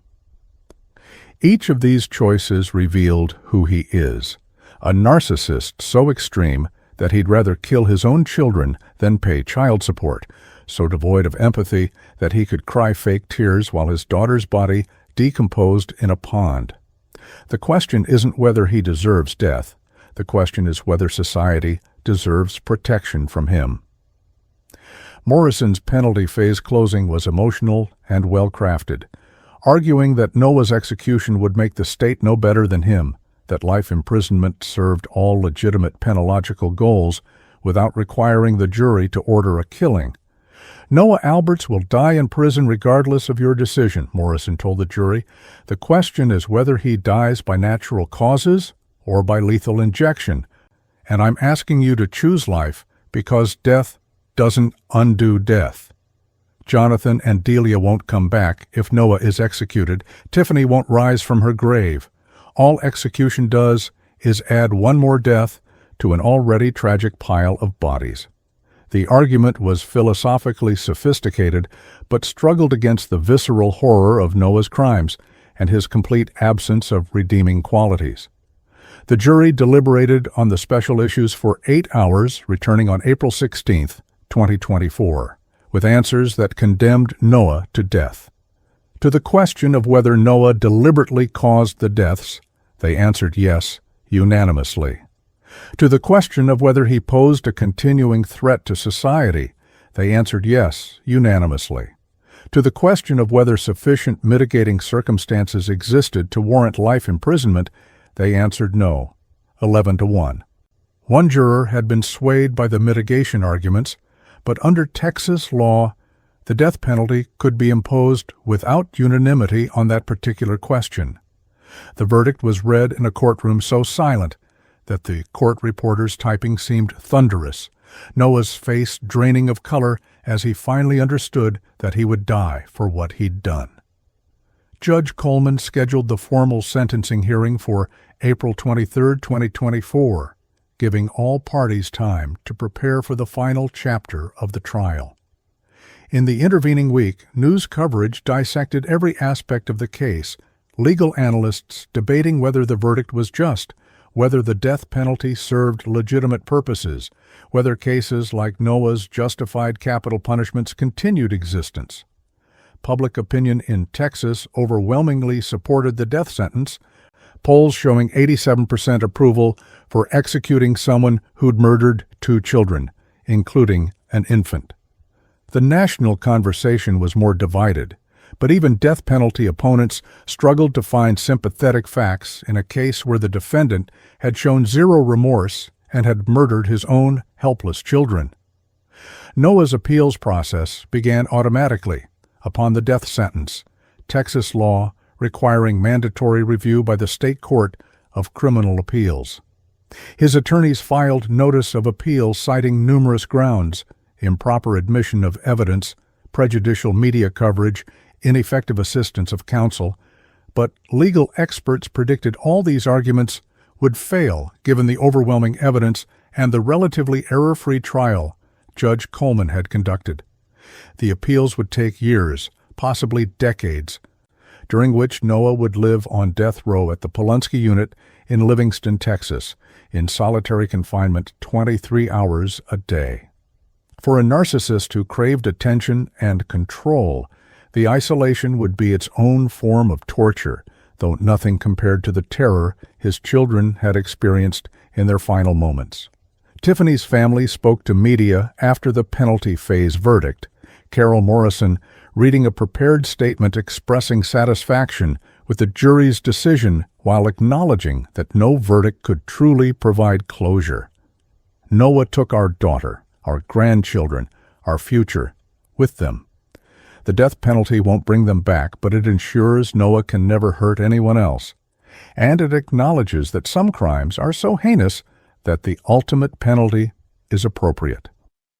We can finally begin grieving without the distraction of wondering if justice will be served. Justice has been served today. The family's statement was measured and dignified, reflecting years of trauma processed through the criminal justice system's slow machinery. As April 23rd approached, the Austin community prepared for the final act of the legal drama that had consumed public attention for 8 months. Memorial gatherings were planned for Tiffany, Jonathan, and Delia, their graves in a quiet Austin cemetery, already decorated with flowers, toys, and messages from strangers who'd felt connected to them through shared humanity. The case had changed Austin's consciousness about domestic violence, about the warning signs of family annihilation, about the danger that narcissistic personalities pose to their own families. Domestic violence organizations reported increased calls to their hotlines, more women seeking help to safely leave controlling partners, more awareness that the most dangerous time for domestic violence victims is when they try to leave. The formal sentencing hearing on April 23, 2024, was brief compared to the weeks of trial, but its significance outweighed its duration as Judge Patricia Coleman prepared to formally impose the death sentence the jury had recommended. The courtroom was again packed, though the atmosphere had shifted from the electric tension of trial to something grimmer, more final. Noah Alberts was led in wearing prison orange rather than the suit he'd worn during trial, the pretense of defendant as civilized participant having given way to the reality of condemned man. His attorneys sat beside him, their body language reflecting the exhaustion of having fought and lost a battle they'd known from the start was unwinnable. The prosecution table was more relaxed, Diana Stewart and her team having secured the rare achievement of a death penalty conviction in a system that increasingly resisted capital punishment. Judge Coleman called the court to order and asked if the defense wished to present any additional evidence or argument before sentencing, a largely pro forma question, given that all such evidence had been presented during the penalty phase. Robert Morrison rose and made a final plea for leniency, asking the judge to override the jury's recommendation and impose life imprisonment, citing Noah's age, his mental health issues, and the philosophical opposition to capital punishment that Morrison personally held. His argument was passionate and sincere, but Judge Coleman had presided over enough capital cases to know that overriding a jury's death penalty recommendation was extraordinarily rare and not appropriate in a case where the evidence of guilt and dangerousness was as overwhelming as it was here. Morrison's plea was a matter of record more than realistic hope. The judge then asked if Noah wished to make a statement before sentencing, and against his attorney's advice, Noah chose to speak, apparently believing even now that he could somehow manipulate the outcome through force of personality. He stood, his voice initially steady, as he began what seemed like a prepared speech about his regret and remorse. "Your Honor, I stand before you a broken man, knowing I've caused immeasurable pain to families who don't deserve it." The words were technically correct, but delivered with the flat affect of someone reading a script, no genuine emotion behind the performance. Noah continued, describing his claimed mental health struggles, his difficult childhood, his assertion that he'd blacked out during the murders, all points already rejected by the jury. But then, as had happened during his testimony, Noah's narcissism overcame his strategic self-interest, his need to justify himself stronger than his survival instinct. "I loved my family," he said, his voice rising with indignation. "Everything I did was for them. I worked hard to provide for them. Tiffany didn't appreciate it, didn't respect everything I sacrificed. She was going to take my children away from me, destroy my life over one mistake, make me into a weekend father, paying for kids I'd barely see. She forced my hand." The courtroom erupted, Tiffany's family shouting at Noah, Judge Coleman banging her gavel for order, Noah's attorneys physically pulling him back into his seat to stop his self-destructive rant. Judge Coleman restored order and addressed Noah directly, her voice cutting through the chaos with judicial authority. "Mr. Alberts, your statement has demonstrated exactly why this jury was correct in recommending death. You've shown no genuine remorse, no understanding of the magnitude of your crimes, no acceptance of responsibility. You murdered your 7-year-old son, your infant daughter, and your wife. And even now, you blame everyone but yourself." The judge's words carried the weight of moral condemnation beyond mere legal judgment. You had choices at every point. You could have accepted the divorce, paid child support, been a responsible parent. Instead, you chose annihilation. Now you will face the consequences of that choice. Judge Coleman then formally pronounced sentence, her voice steady and clear as she imposed the jury's recommended punishment.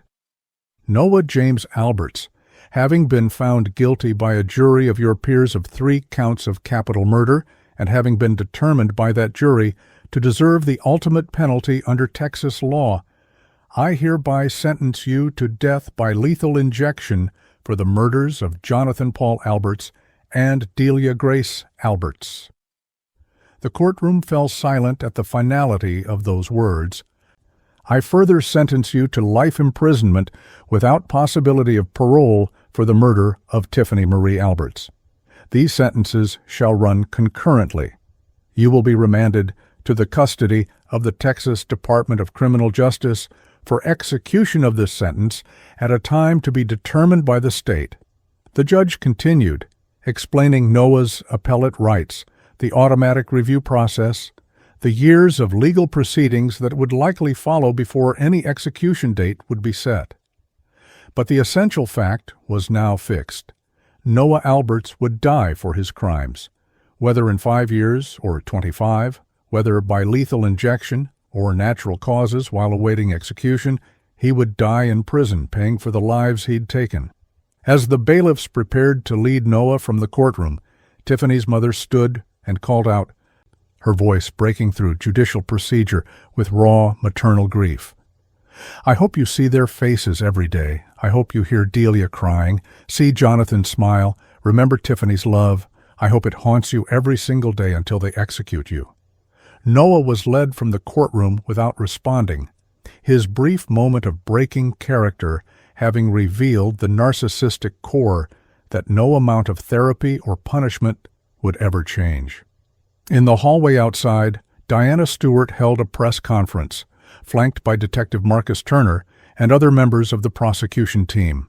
She read a prepared statement expressing satisfaction with the verdict and sentence, thanking the jury for their service and dedicating the outcome to Tiffany, Jonathan, and Delia. Today, justice has been served, Stewart said to the assembled media.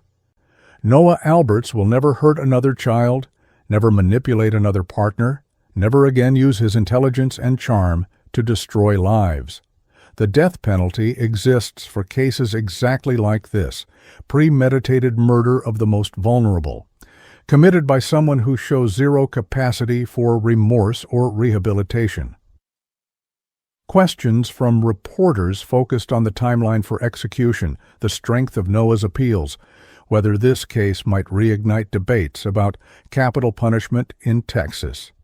Stewart acknowledged that appeals would likely take years, possibly decades, but expressed confidence that the conviction would withstand scrutiny given the overwhelming evidence and the careful way Judge Coleman had conducted the trial. Turner, asked about his reaction to the sentence, spoke briefly about the investigation's difficulty, the heartbreak of recovering those small bodies, and the satisfaction of knowing that the man responsible would pay the ultimate price. I've been a detective for 15 years, Turner said, his voice heavy with emotion. This case will stay with me forever, the cruelty of it, the betrayal of it. But knowing Noah will never walk free again, that brings some peace. The victims' families held their own press conference, Carol and David Morrison, flanked by Tiffany's siblings and other relatives, all wearing buttons with photos of Tiffany, Jonathan, and Delia. Carol spoke about the long road to this moment, the agony of the trial, the necessity of reliving their worst nightmare through testimony and evidence. No verdict can bring back our babies, she said, tears streaming down her face. Tiffany will never walk through our door again. Jonathan will never draw us another picture. Delia will never take her first steps. But today, we know that the man who stole them from us will pay with his life. It's not closure. We'll never have closure. But it's justice. And that matters. The community response to the sentencing was overwhelmingly supportive, with vigils planned for that evening at the park where Jonathan had played, and at the church where memorial services had been held. Hundreds of Austin residents attended, lighting candles, sharing memories of a family most had never met, but all had mourned. The case had become a touchstone for conversations about domestic violence, narcissistic abuse, the danger that controlling partners pose when challenged. Domestic violence advocates used the case to educate the public about warning signs, the controlling behavior, the isolation of the victim, the rage at loss of control, hoping that Tiffany's death might save other women from similar fates.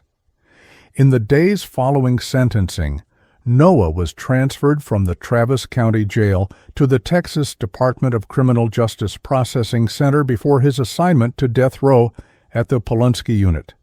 His intake paperwork documented his new identity, no longer Noah, the husband and father, no longer Noah the defendant, but inmate 2024-1847, condemned to death, stripped of autonomy and control. The prison psychologist who conducted his intake evaluation noted that Noah showed no signs of depression or suicidal ideation despite his death sentence, instead expressing confidence that his appeals would succeed and that the stupid jury had made a mistake. The evaluation confirmed what everyone involved in the case already knew. Noah's narcissism was so profound that even facing death, he couldn't accept responsibility or grasp the finality of his situation.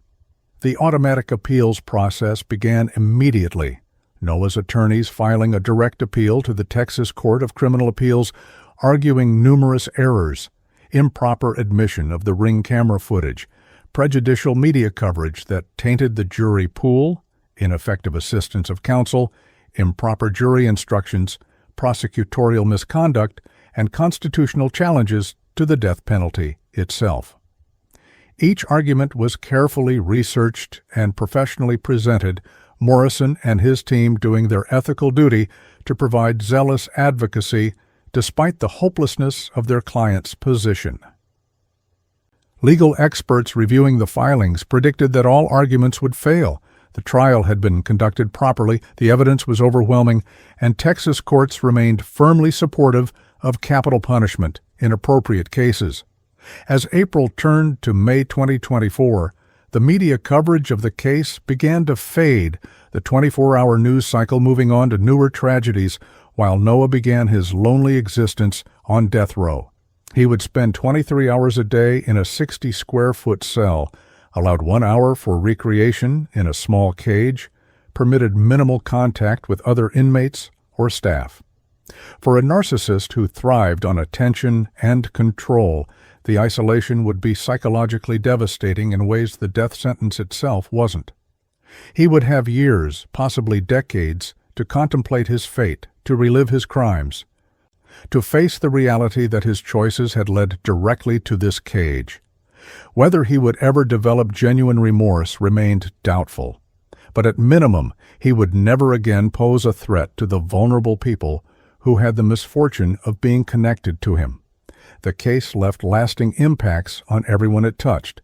Tiffany's family would carry their grief forever, marking every holiday and milestone with the absence of 3 beloved people. Detective Turner would remember this as the case that most tested his faith in humanity, the investigation that revealed how evil could hide behind ordinary appearances.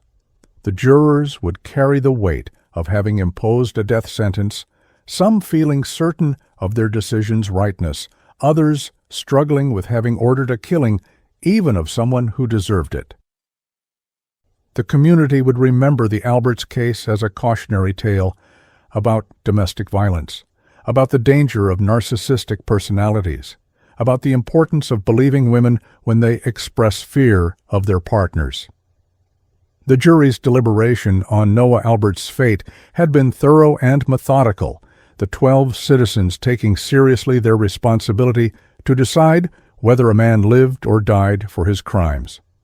On April 16, 2024, after 8 hours of discussion, debate, and careful review of the evidence, they reached unanimous agreement on the first 2 special issues required under Texas law. Yes, Noah had deliberately caused the deaths of Tiffany, Jonathan, and Delia.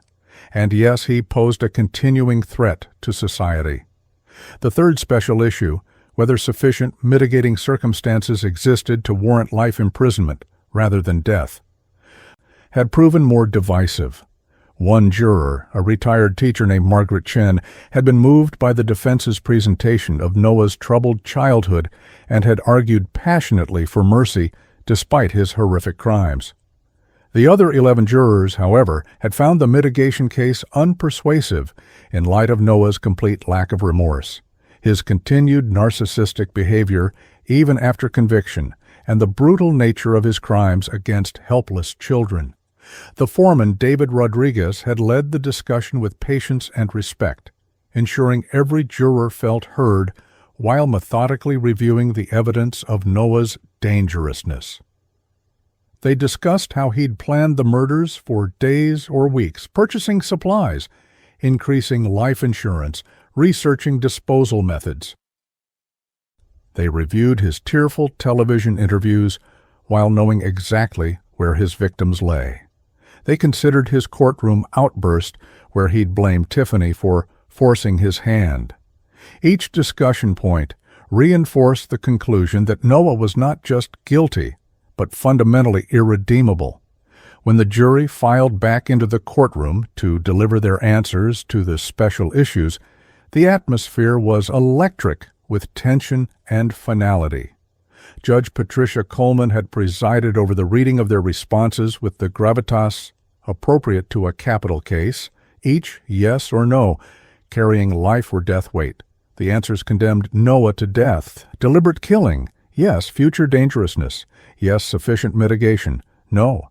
Under Texas law, these answers required the judge to impose death, which she did on April 23, 2024. In the formal sentencing hearing that transformed the jury's recommendation into legal reality. Noah would die by lethal injection, the state's chosen method of execution, at a time to be determined after his mandatory appeals were exhausted.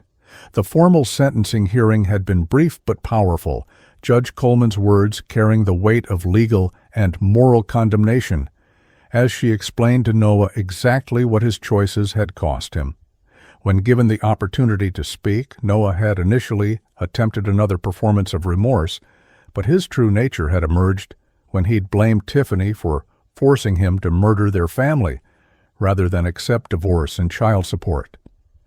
The outburst had only confirmed the jury's assessment of his dangerousness and lack of remorse, his inability to take responsibility even when facing death. Judge Coleman's response had been pointed and personal, rare for a judge, but appropriate given Noah's complete failure to grasp the magnitude of his crimes. In the gallery, Tiffany's family had watched the sentencing with mixed emotions, relief that justice had been served, grief that it couldn't bring back their loved ones, exhaustion from months of trial and testimony. Carol Morrison, Tiffany's mother, had called out to Noah as he was led from the courtroom, her words a mother's curse, hoping he would be haunted by his victims' faces. Her statement had broken through judicial decorum, but had expressed a sentiment shared by everyone who'd followed the case. Noah deserved to be tormented by what he'd done, to face his crimes in nightmares, if not in waking remorse. Whether her curse would come true remained to be seen. But Noah's demonstrated psychology suggested he was far more likely to be tormented by his imprisonment than by guilt over his victims. The transfer to death row at the Polunsky unit marked Noah's transformation from defendant to condemned inmate, his new reality replacing whatever fantasies he'd maintained about appeal or acquittal.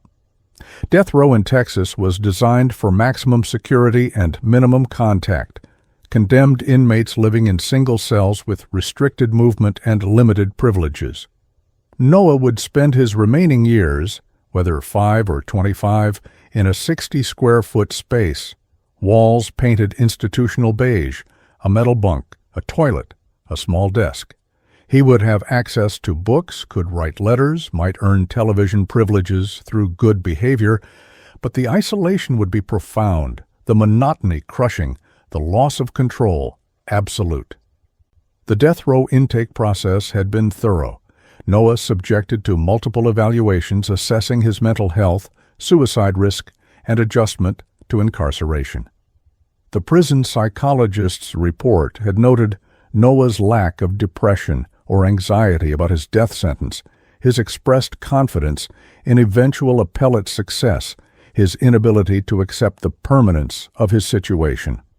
The psychologist had diagnosed Noah with narcissistic personality disorder severe, recommending ongoing monitoring, but noting that such personalities often adapted well to prison's structured environment, where compliance brought rewards and resistance brought punishment. Noah would likely become a model prisoner in behavioral terms while remaining psychologically unchanged.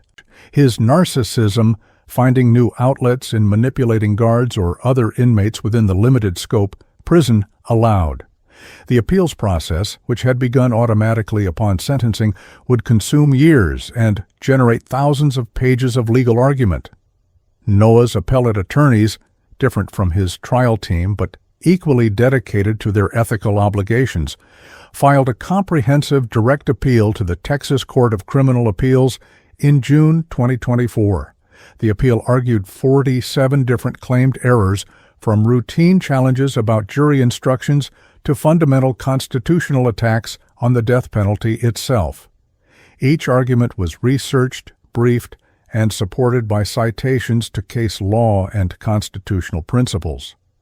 The most substantive claims focused on the admission of the Ring camera footage, which the defense argued violated Noah's reasonable expectation of privacy, and on alleged juror misconduct when one juror had mentioned recognizing Noah from news coverage during voir dire. The prosecution's response to the appeal, filed in August 2024, systematically demolished each argument. Diana Stewart, who continued as lead prosecutor through the appellate process, demonstrated that the Ring camera had captured only areas visible from a public street where Noah had no expectation of privacy, that the juror's recognition had been fully explored during voir dire and hadn't shown actual bias, that each challenged jury instruction had been proper under Texas law. The response brief was 287 pages of detailed legal analysis, but its conclusion was simple. The trial had been conducted fairly, the evidence of guilt was overwhelming. The jury's verdict was supported by law and fact, and the death sentence should be affirmed. Legal experts reviewing the briefs predicted the Court of Criminal Appeals would affirm, likely without oral argument given the strength of the prosecution's case. While appeals proceeded through the courts, life on death row developed its own rhythm for Noah. He received mail from supporters, disturbing individuals attracted to notorious killers, and from condemners who sent graphic descriptions of what they hoped his execution would feel like.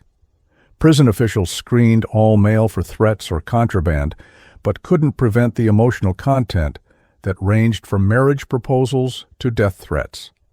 Noah responded to some letters, particularly those from women who claimed to love him despite his crimes. His narcissism finding supply even in prison correspondence. His letters, also screened by prison staff, showed no remorse for his crimes, but extensive self-pity about his confinement, complaints about food quality, and grandiose predictions of his eventual exoneration. Noah's parents visited him twice in his first year on death row, both visits marked by tension and mutual recrimination.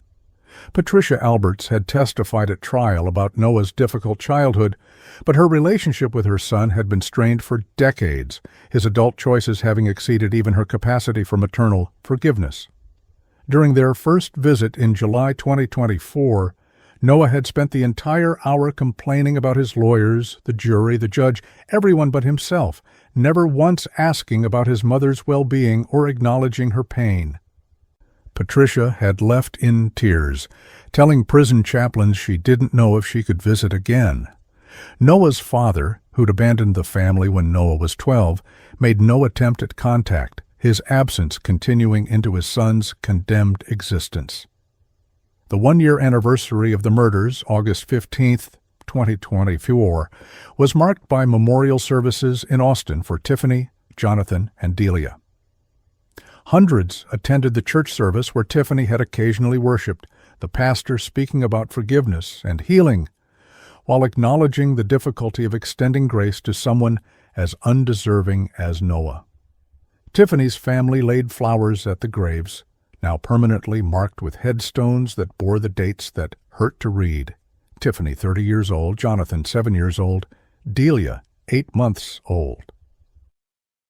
The community gathered not just to mourn, but to recommit to the work of preventing similar tragedies, domestic violence organizations receiving renewed support and attention as people channeled their grief into action. On death row, Noah marked the anniversary alone, no acknowledgement of the date, no recognition of what he'd destroyed exactly 1 year earlier. Guards reported he spent the day reading and watching television, his emotional flatness absolute. The prison chaplain, who made regular rounds offering spiritual counsel to condemned inmates, found Noah completely uninterested in questions of redemption, repentance, or preparation for death. He talks about his appeals like it's a game he's going to win, the chaplain noted in his monthly report.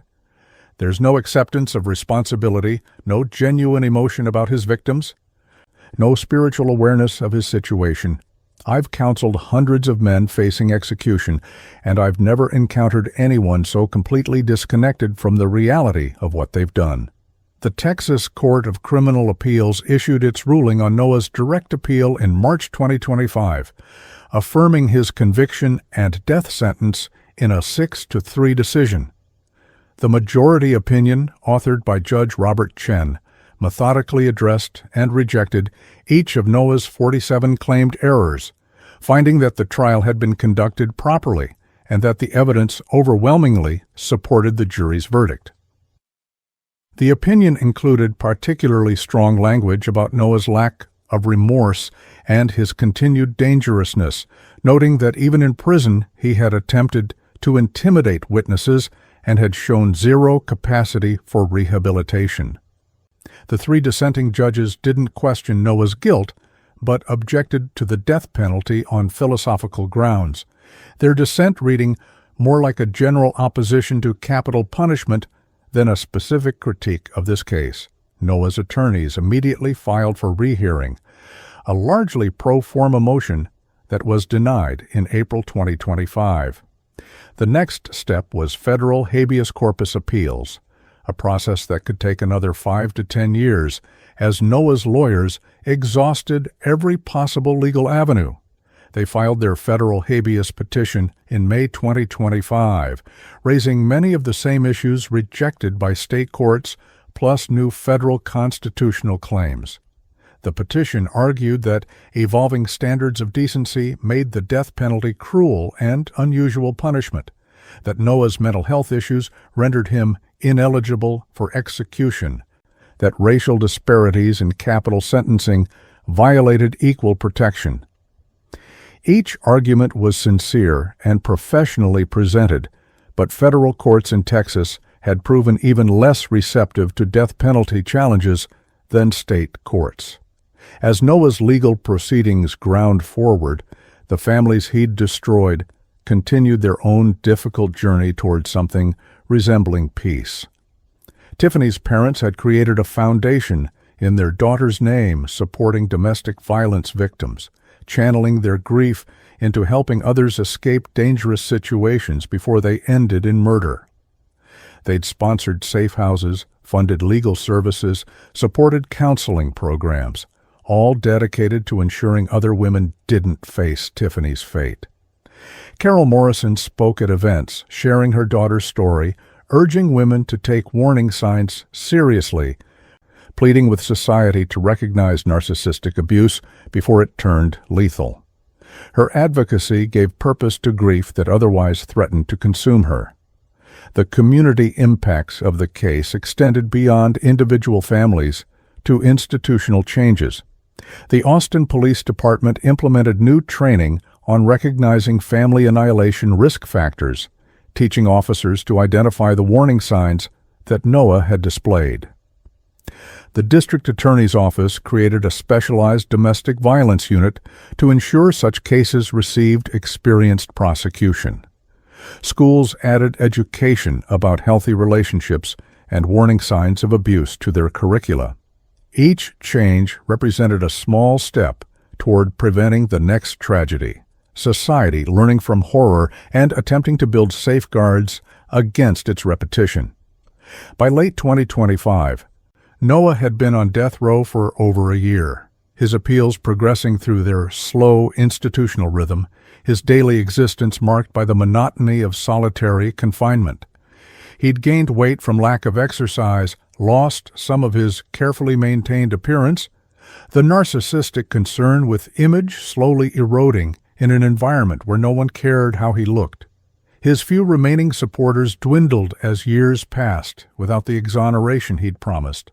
most true crime enthusiasts moving on to newer, more compelling cases. Noah's story had been told, his guilt established beyond doubt, his punishment determined. All that remained was the waiting, for appeals to exhaust, for an execution date to be set, for Texas to carry out the sentence its jury had imposed. The final word on Noah Alberts came not from courts or lawyers, but from a simple fact. He would die in prison, whether by injection or old age, whether in 5 years or 50. He would never again walk free, never again threaten innocent people, never again destroy lives in service of his own narcissistic needs. His children, whose murderers had earned him this fate, would never be forgotten. Their names spoken at memorial services, their photos displayed in their grandparents' home, their loss mourned by a community that had never known them, but grieved for them nonetheless. Justice had been served in the only way the legal system knew how, through conviction, condemnation, and the promise that Noah Alberts would pay with his life for the 3 innocent lives he'd stolen. It wasn't restoration, wasn't redemption, wasn't healing. But it was justice, imperfect and painful, and in a world where senseless tragedy strikes without warning, justice was all anyone could hope to achieve.